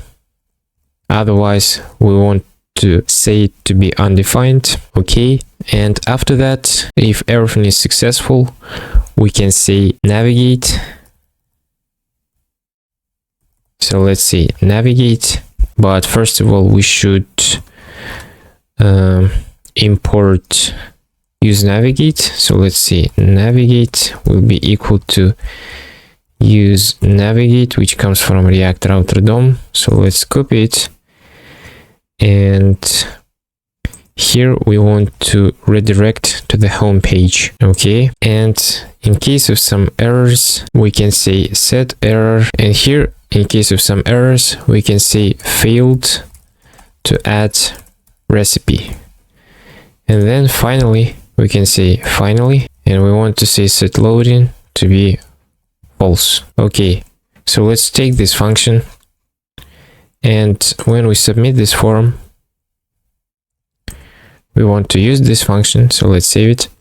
Now I will provide all the fields, and after clicking add recipe, if everything is successful, we should be redirected to the home page. So now I will write some data. I will write pizza.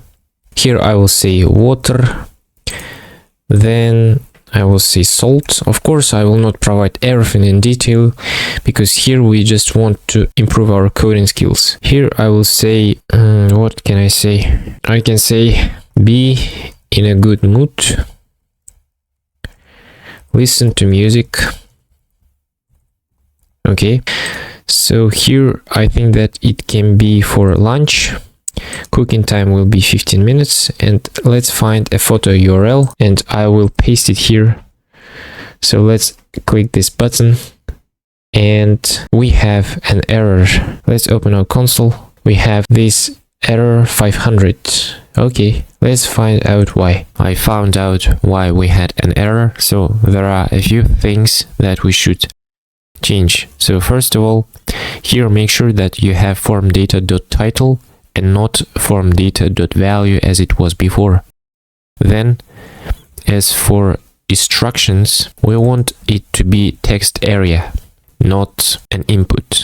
Okay, and then inside recipes.js we should provide a field created by, because in our model we have that. So if we don't provide it, as you can see, we can have those kind of errors. So here if we say request.user._id, and if we save, now we should be able to create a recipe. So by doing this we can know who created a certain recipe. So as you remember, inside this model we have inside this recipe.js model we have this created by, so we should provide it as well. So now let's try to add a recipe. Here I will write pizza, then let's write something like this.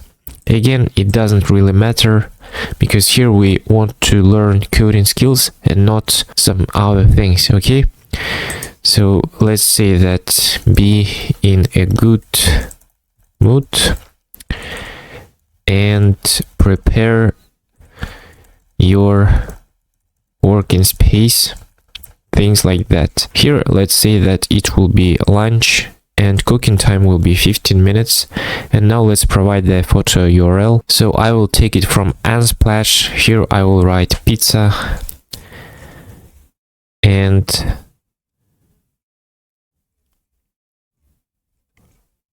let's take this one. So I will say copy image address, and now I want to put it here. So let's click add recipe, and it means that everything went successful because we are in the home page. And now let's check in MongoDB if we have a recipe or not. So now let's refresh our collection. I will click this refresh button, And as you can see, we have our recipe. So here it's ID, title, ingredients, instructions, category, photo URL, cooking time in minutes, and we can know by whom it was created because we have this created by field. Okay, that's great. So let's try to add one more recipe. So here I will click add recipe, and here let's write the following. Let's say cake.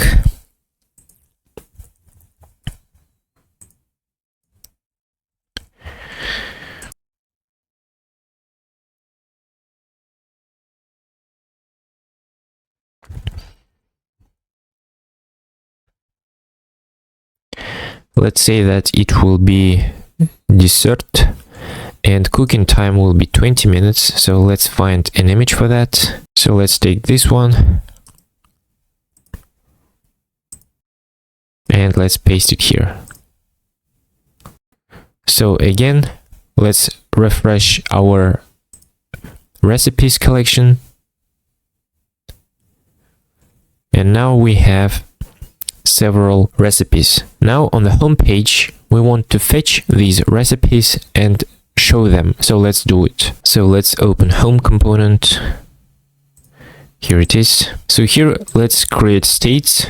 So let's say recipes, set recipes, and we want to say that by default it will be an empty array. Okay, and we also want to have a state for category because we want to be able to filter our recipes by categories. So let's say category, and by default it will be all.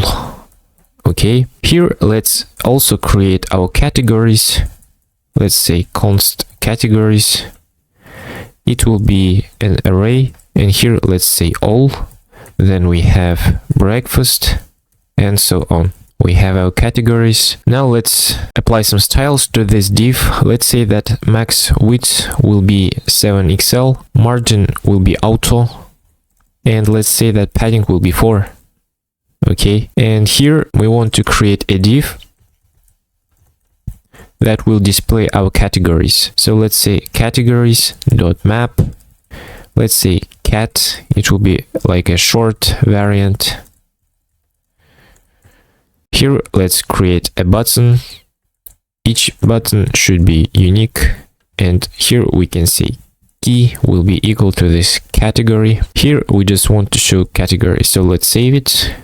And now we have our buttons to be able to filter our recipes. So let's apply some styles to this button. Let's say that padding will be 4, but actually some of our styles will be conditional.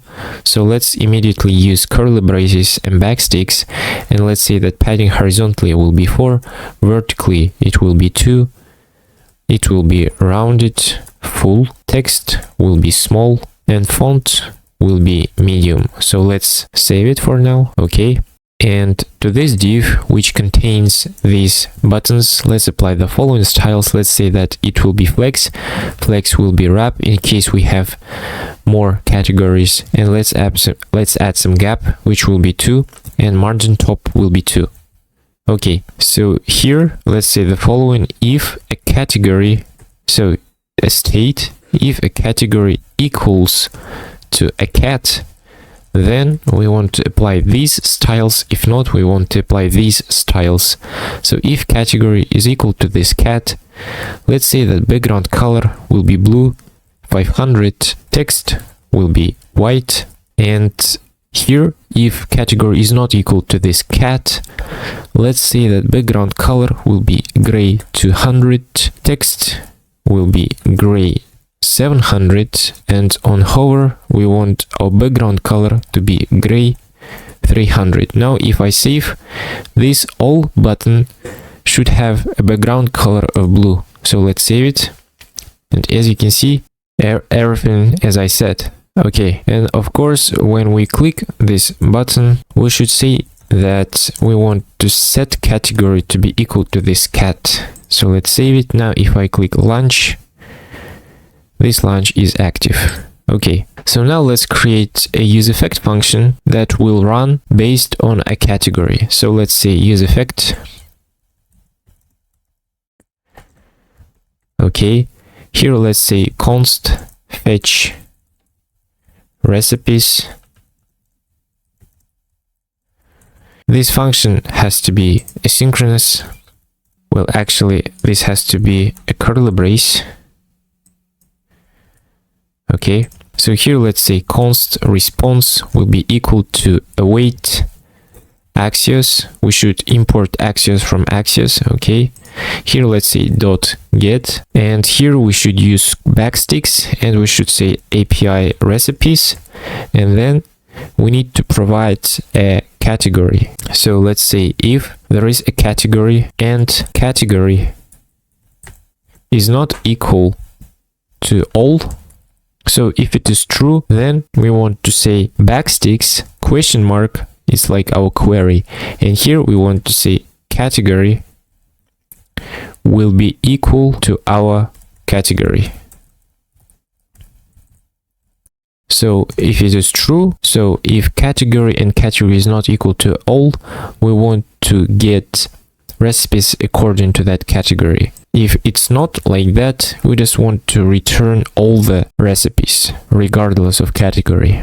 And then we want to say that recipes will be equal to this response.data. And let's call this function here. And as I said, our useEffect will be dependent on a category. Okay, and as you remember, in our routes we have this router.get, and here we can take categories dependent on we can take recipes dependent on a category. So here, as you can see, we have this query and we have this, so we can use it. Okay, so now we can do the following. We can take our recipes and let's create a div under this div. And here, let's say recipes dot map. It's gonna be a recipe. And here, let's create a div. So each child inside this recipes dot map should have a unique key. So here we can say recipe dot underscore ID. And here, let's say if there is recipe dot photo URL, then we want to show this image tag. Its source will be recipe.photo URL itself. Okay, for the alternative option, in case if there will be some troubles with photo, we can say recipe.title, and let's add some styles. Let's say that width will be full, height will be 48, and object will be cover. And then under this photo, let's create a div. And for now, let's just try to get access to our recipes. So here I will create h2 tag, and here I want to see recipe.title. Then I want to create a p tag. Here I want to say recipe.category, and let's create one more p tag. And here I want to say recipe.cooking time. So let's save it. And as you can see, here we have our recipes. So now if I say console log response.data, you will understand it better. So let's do it. So here we have an array which we take from our database, so we can get access to them and we can display them. Okay, for now, our card recipe will look like this. Then when we click a certain recipe, we will see additional information. For now, it will be an image, title, category, and cooking time. Okay, now let's add some styles. Let's say that to this div, we want to say margin bottom will be 4. So now we have some space, okay? And to this div, which contains these recipes, let's say that we want to use grid. Grid will be cols 1, so on smaller screens we want to have only one column. Then on smaller screens, I mean smaller screens and higher, we want to say grid will be columns and 2. Then on large screens, we want to say grid columns will be 3. And let's say that gap will be 4. Okay, now to this div, let's add the following styles. Let's say that background color will be white. Let's add some shadow. It will be medium. Then let's say that it will be rounded large. Overflow will be hidden. And on hover, we want to say that shadow will be large. Okay, so let's save it. So now, as you can see, on hover, we have this shadow, but it isn't smooth. Let's add some duration and try one more time.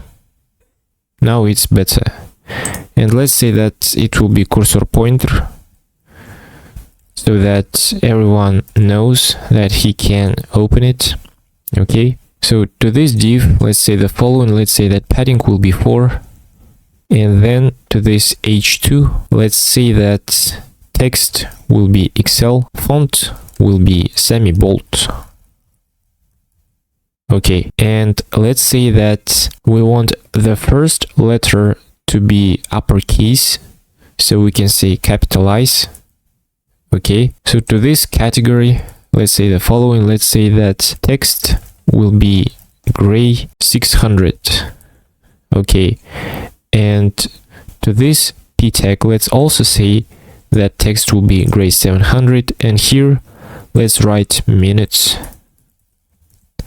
Okay, so now when we click this recipe card, we should open it in a single page.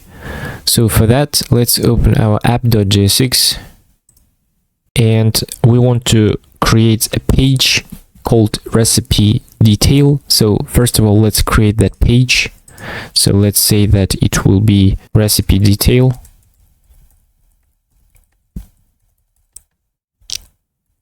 So let's save it. And here we should create a path. So under this home, we can say route. So for the path, we want to say the following. We want to say recipe and then .id. And then :id. And for the element, we want to say recipe detail. Okay, so here we can write whatever we want. Writing recipe looks sensible, and that's why we have this recipe. I mean recipe, not recipe. And then we write : and id, which is unique for every recipe. Okay, now let's go to the home page, and now instead of using div here, we want to use link, which comes from React Router DOM. So let's say link. Here let's use curly braces and backsticks, and let's say recipe / recipe ._id. Okay, so let's save it. So now when I click this, we should see a single page which is related to this card. Okay, so let's click it. And as you can see, we have this default recipe detail. But we can do the following thing. So inside this recipe detail, we can show a unique info for this recipe. For example, we can get access to its ID and we can display it. So here we can get access to the ID by saying const ID, and we can destructure it by saying use params. So now let's take this ID and we want to show it right here. So now I will save the page, and as you can see, it is a unique ID for this recipe. Now I will go to the home page, and if I click cake, this time we have another ID. And let's try our filtering. So now if I click lunch, I should see only this pizza. And yes, everything looks correct. Let's click dessert and we have this cake. If I click dinner, we don't see anything. And if I click all, we see all the recipes. Okay, so now as I said, we should work with a recipe detail page. So let's do it. So for now, I will remove this ID And to this div, let's say the following styles. Let's say that max width will be 4XL, margin horizontally will be auto, and let's add padding, which will be 4, background color will be white, let's add some shadow, which will be medium, and then let's say that it will be rounded large. So let's save it, and here we go. And here we want to fetch a certain recipe. So for that we can create a state. Let's say recipe, set recipe, since it's a unique recipe. Okay, so let's say use state, and here we want to have null by default. So let's create a function called fetch recipe. So it will be use effect. So inside use effect, so using use effect hook, we want to call this function called fetch recipe. Okay, it will be asynchronous, and our use effect will depend on this ID. So inside dependencies array, let's write this ID, and here we can say const response will be equal to await Axios dot get, and here we should write backsticks and let's say API recipes, and here we should provide our ID. We got access to it by using use params, which comes from React Router DOM. Okay, and then let's say set recipe will be equal to response dot data, and we want to call this function here. Okay, so as you remember, we have a route to get a recipe. So here we get a single recipe. Here it is. So here we provide an ID. So we find by ID. So as you can see, we have this request.params.id, and here we provide this ID. So here we take access to this ID, then we find a recipe in our database, and here we send it as a recipe inside this JSON. And when we say response.data, we just show this recipe, and then we can work with it. Okay, so let's do the following. Here, let's say that if there is a recipe dot photo URL, then we want to show this image. For the source, it will be recipe dot photo URL, and for the alternative option, we want to show recipe dot title. Here let's add the following styles. Let's say that width will be full and height will be 96 or 384 pixels, and then let's say that object will be cover, rounded will be large, and let's add some margin bottom, which will be 4. So let's save it. And as you can see, we have an error. Let's find out why. So as you can see, we have cannot read properties of null reading photo URL. So guys, to deal with this problem, we can say the following. We can say if there is no recipe, then we want to return div which says loading. So this should solve our problem.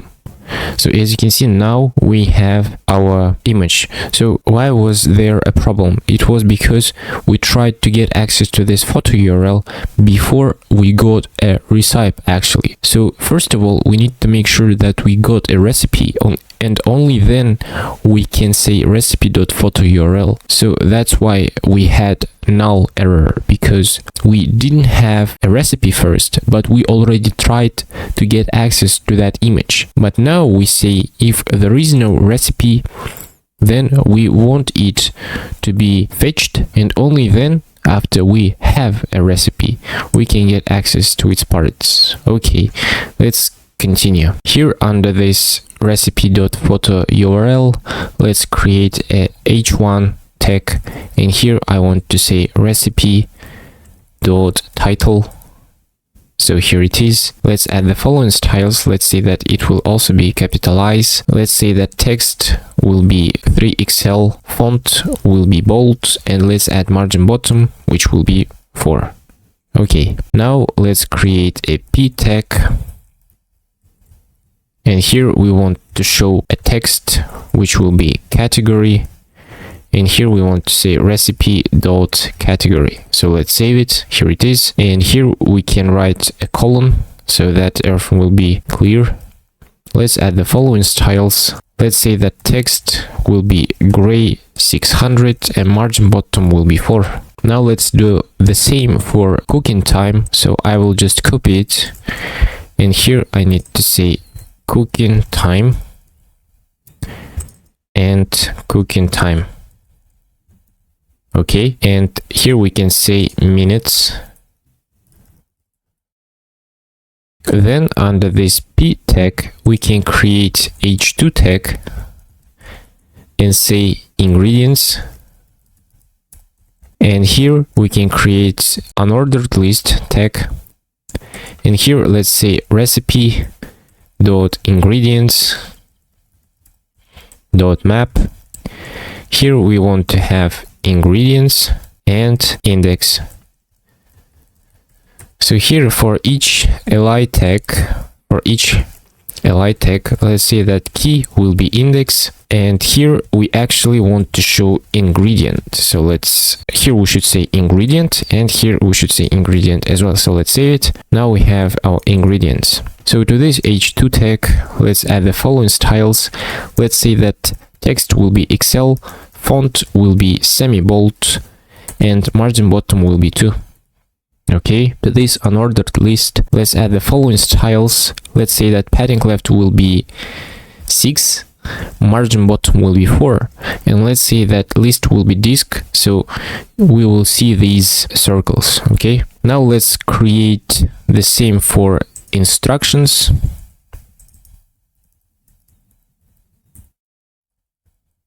Okay, and here using p tag, we just want to show recipe.instructions.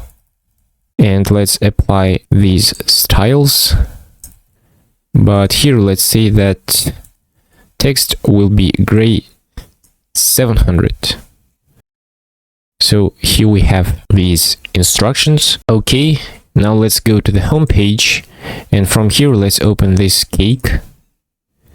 And here it is. Okay, and now we should show two buttons, edit and delete. Okay, but they should be shown only to a person who created those recipes.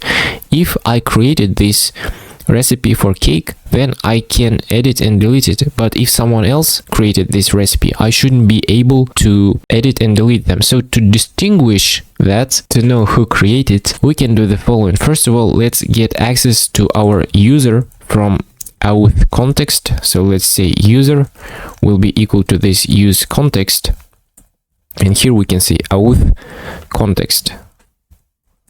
Okay, then here under this instructions we can do the following. Let's say if there is a user and user._id is equal to recipe.created by ._id, then we want to show this div. For now, let's show two buttons. Let's say edit and delete. They will not do anything. They will be just like for development purposes. So here let's say delete. For now, they will be just like plain text, so let's save it. And here we should definitely see these buttons because I created these recipes as that user who was logged in first. Okay, I think that you'll understand it better, so now I will save it. Okay, for some reason we don't see it, so let's try to add one more recipe. Here let's say cookies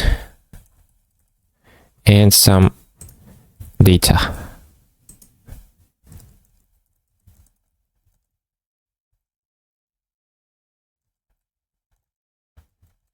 Let's say that it will be snack, it will be 10 minutes, and let's find a photo URL. So let's take this one. So here I will paste that photo URL, I will click add recipe, and here we have this recipe. So now I will click it, and we still don't see those two buttons. So let's investigate why. We should see these edit and delete because we have created this recipe as that user who was already in the system. Like, you know, I didn't say log out, I was in the system and I created them. You saw it. So we should see these two buttons. Okay. So for now, let's try to console log all these three. So I will say console log user._id and recipe.created by _id. So let's do it. User. So let's save it and open our console. Okay, so this is undefined for some reason. And here for this line we have this ID and here we have this object. Okay, now we know that this one is undefined. Okay, now let's try to console log this response.data. Okay, so here we have this data and here we see this created by. Okay, and what does it mean? It means that we should say just created by. Okay, so let's save it. And now we have these two buttons. Great. Okay, now let's go to this. And here we also see these edit and delete. Now I will log out and I will log in as another user. Let's say mark@gmail.com and credentials. So let's say login. Now if I click, as you can see, I don't see those buttons because Mark wasn't the user who created those recipes. And if I'm not mistaken, I was logged in as Eden when I created those recipes. So let's log in as Eden. And let's click this. And yes, I was right. When I was logged in as Eden, I created this recipe. Okay, now we can continue. So that's why sometimes when we see console.log, it can be very useful. So by doing that, we can investigate our problems and we can solve them effectively. So let's remove these and let's remove this as well. Okay, now let's implement functionality for deleting. For that, we can create a function called handle delete. So let's create that function. It will be asynchronous, and let's say the following. Let's say try and catch block.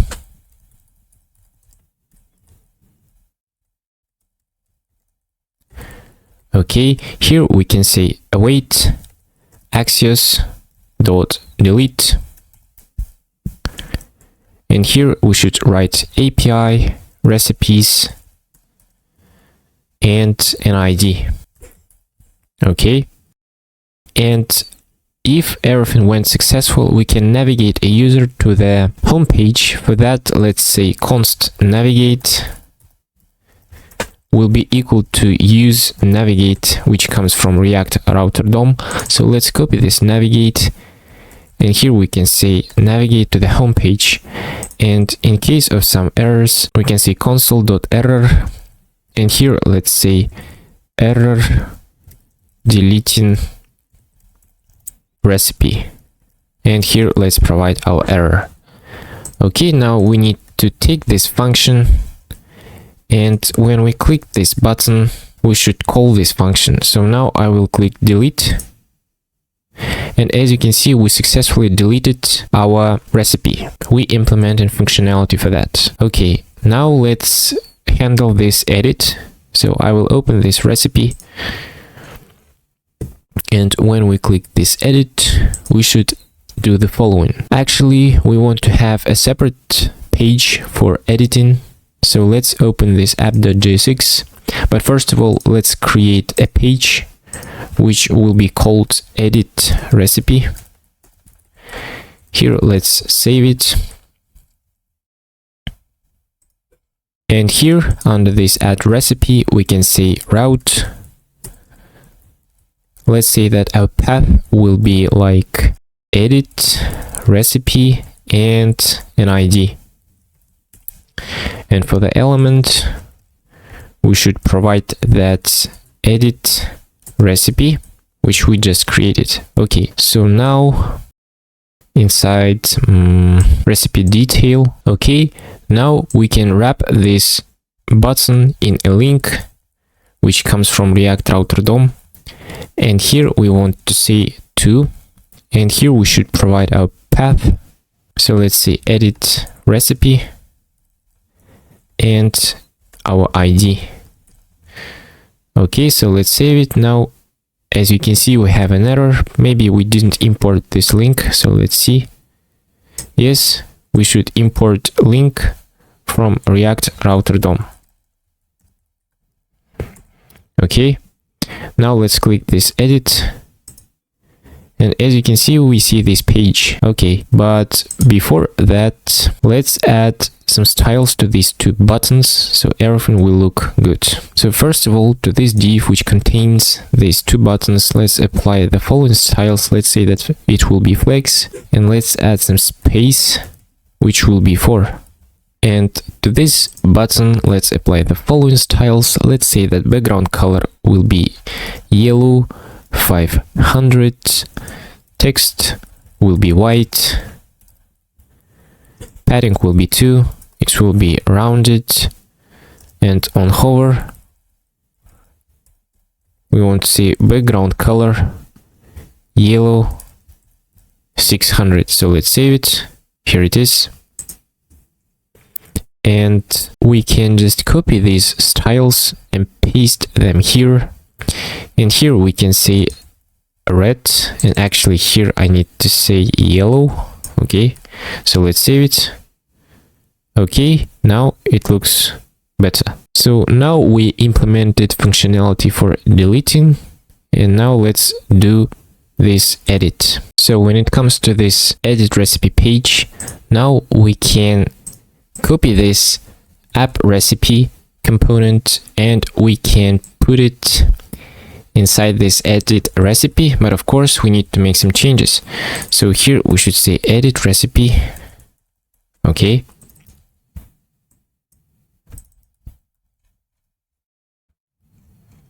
okay, and here let's also say edit recipe, and almost all the functions will remain like that. Okay, but here we should use effect function which will fetch the recipe that we need. For that we can open this recipe detail.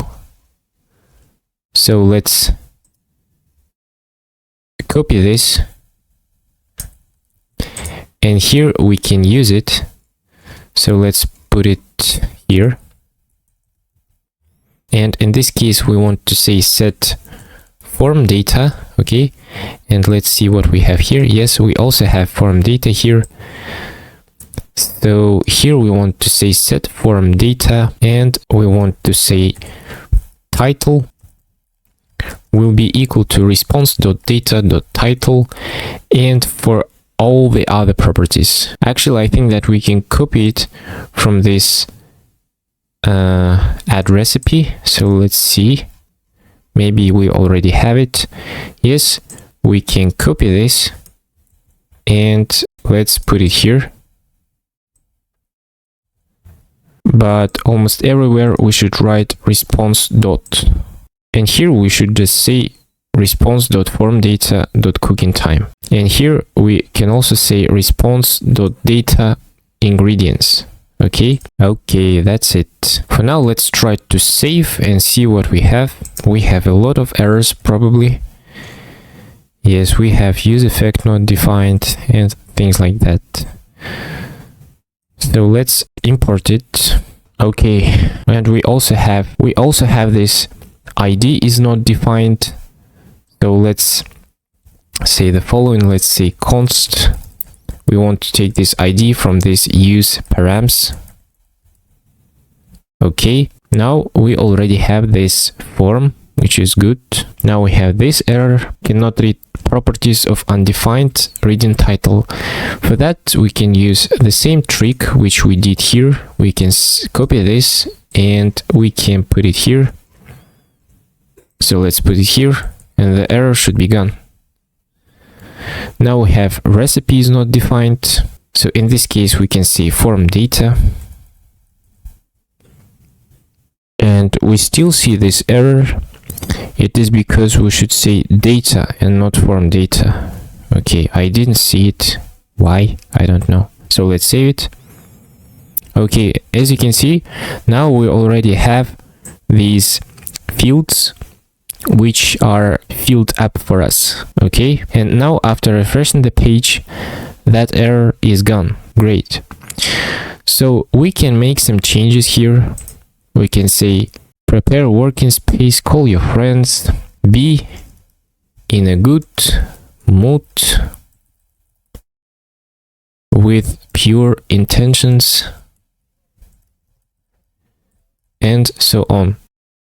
Okay, now we should create a function for updating. So let's do it. So we already have this submit, and here we can say put, and here we should provide a ID. So we need to use backsticks. Okay, so here let's say ID. And when it comes to this button, let's say the following. Let's say updating and update recipe.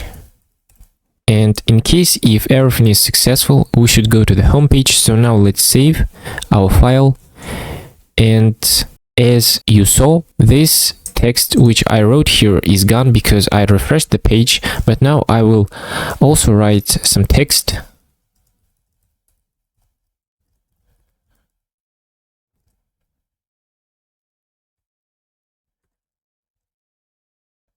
So now I will click update recipe, and let's open this. If I'm not mistaken, it was this one. Yes, we have this updated text. It means that now we can update and delete recipes. Okay, now let's open it in full screen, and this is how it looks. Not bad, I think. And I think that that's it, guys. Now it's time for deployment. Okay, now let's do deployment. Okay, so I stopped everything, and now inside this server.js we need to make some changes. So I will paste some code here, and I will explain everything to you in detail. So first of all, let's make sure that we can import path from path. So let's say import path from path. Okay, and inside .env file, let's create a variable called node.env, and let's set it to be production. So here it is.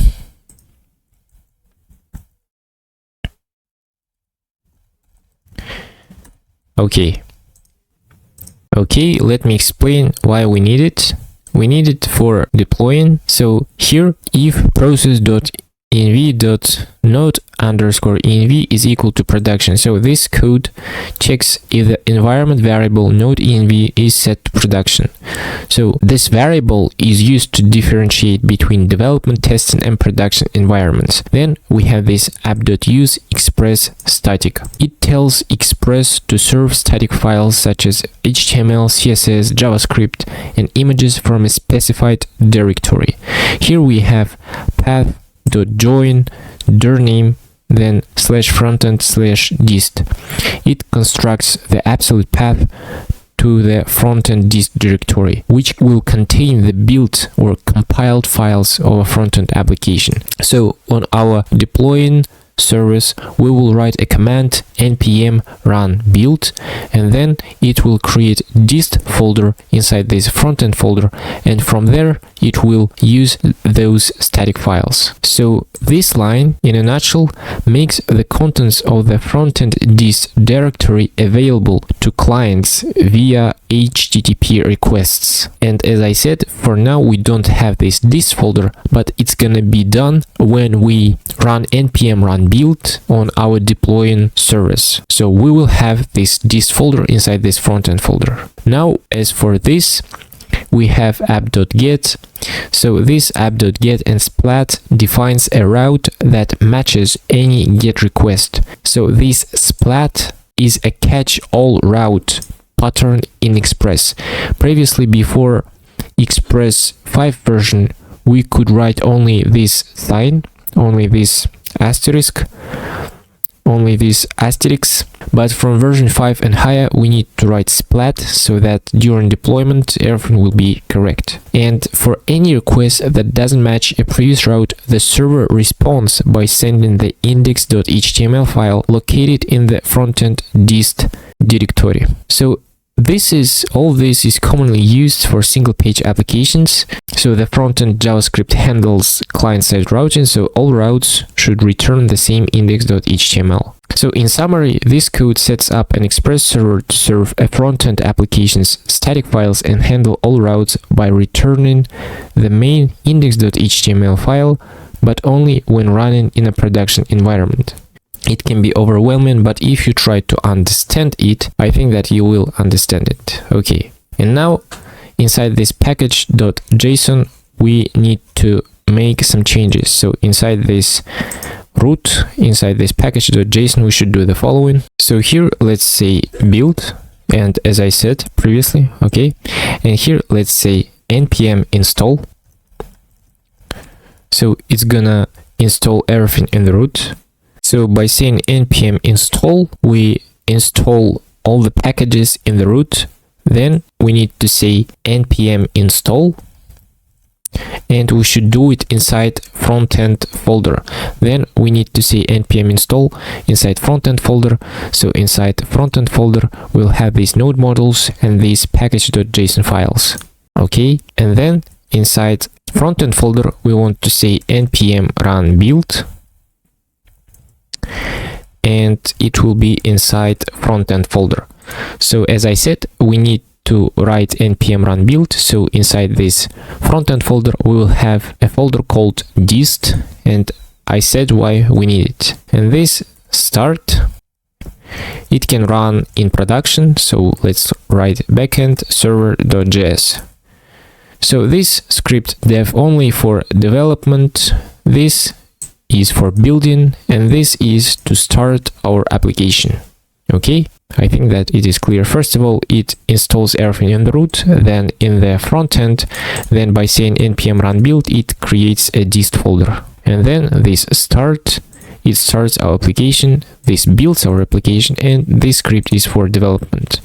Okay, so let's save our file, and now let's push our code to GitHub first of all. Okay, and the last but not least, for successful deploying, we need to open this package.json inside frontend folder, and then make sure that you took this Tailwind CSS vid from dev dependencies, and make sure that you put it inside these just dependencies, otherwise you will have errors when deploying. So just take it from dev dependencies, put it inside these dependencies, and that's it. Okay, now we can push our code to GitHub. So let's say git init, and as you can see, we have this .git folder, and also this .env is also taken, but we want to ignore it. So we can take this git ignore file from frontend folder and put it in the root. And here let's say .env. So let's save it. And as you can see, it is ignored now. That's what we need. Okay, so here let's say git add. Here let's say git commit. And let's say it will be initial commit. Okay, now let's create a repository in GitHub. So here let's click new. Then I will say MERN recipe app. I will make it to be private now, but after publishing the video, it will be public. Okay, now let's copy this, and I want to paste it here and do the following. So let's press enter. Now let's copy this command and paste it here. Okay, now let's refresh the page. And as you can see, we have pushed our code to GitHub. Now let's open a website called render.com. So using this website, we want to deploy our application. If you are not signed in, you need to sign in first, but I have already done it. Okay, so let's click this add new. Here let's choose web service. Okay, so using Git provider, now as you can see I have a MERN recipe app. It's pretty easy. I think that you'll be able to do it without any problems. So here, let's click this MERN recipe app. Okay, and here for the build command, we want to say npm run build. And for the start command, we want to say npm run start. Then we want to choose this free option, and we need to provide environment variables. So let's open .env file, and here we can copy all these environment variables, then click this button and paste them here. So let's click this add variables button, and now let's click deploy web service. So using this connect button, you'll be able to get access to a list of IP addresses using which you'll be able to get access to the application that we're going to deploy. But as I said, you can set allow access from anywhere. It is fine for learning purposes. Okay, so it's gonna take some time. So as you can see, our project is live. So let's click this link. And here we have our application. So as you can see, even unauthorized users can see these recipes. Okay, that's it guys. If you find this video at least a little helpful, please hit the like button, subscribe to this channel, and share this video with your friends. Thank you so much. I really appreciate it.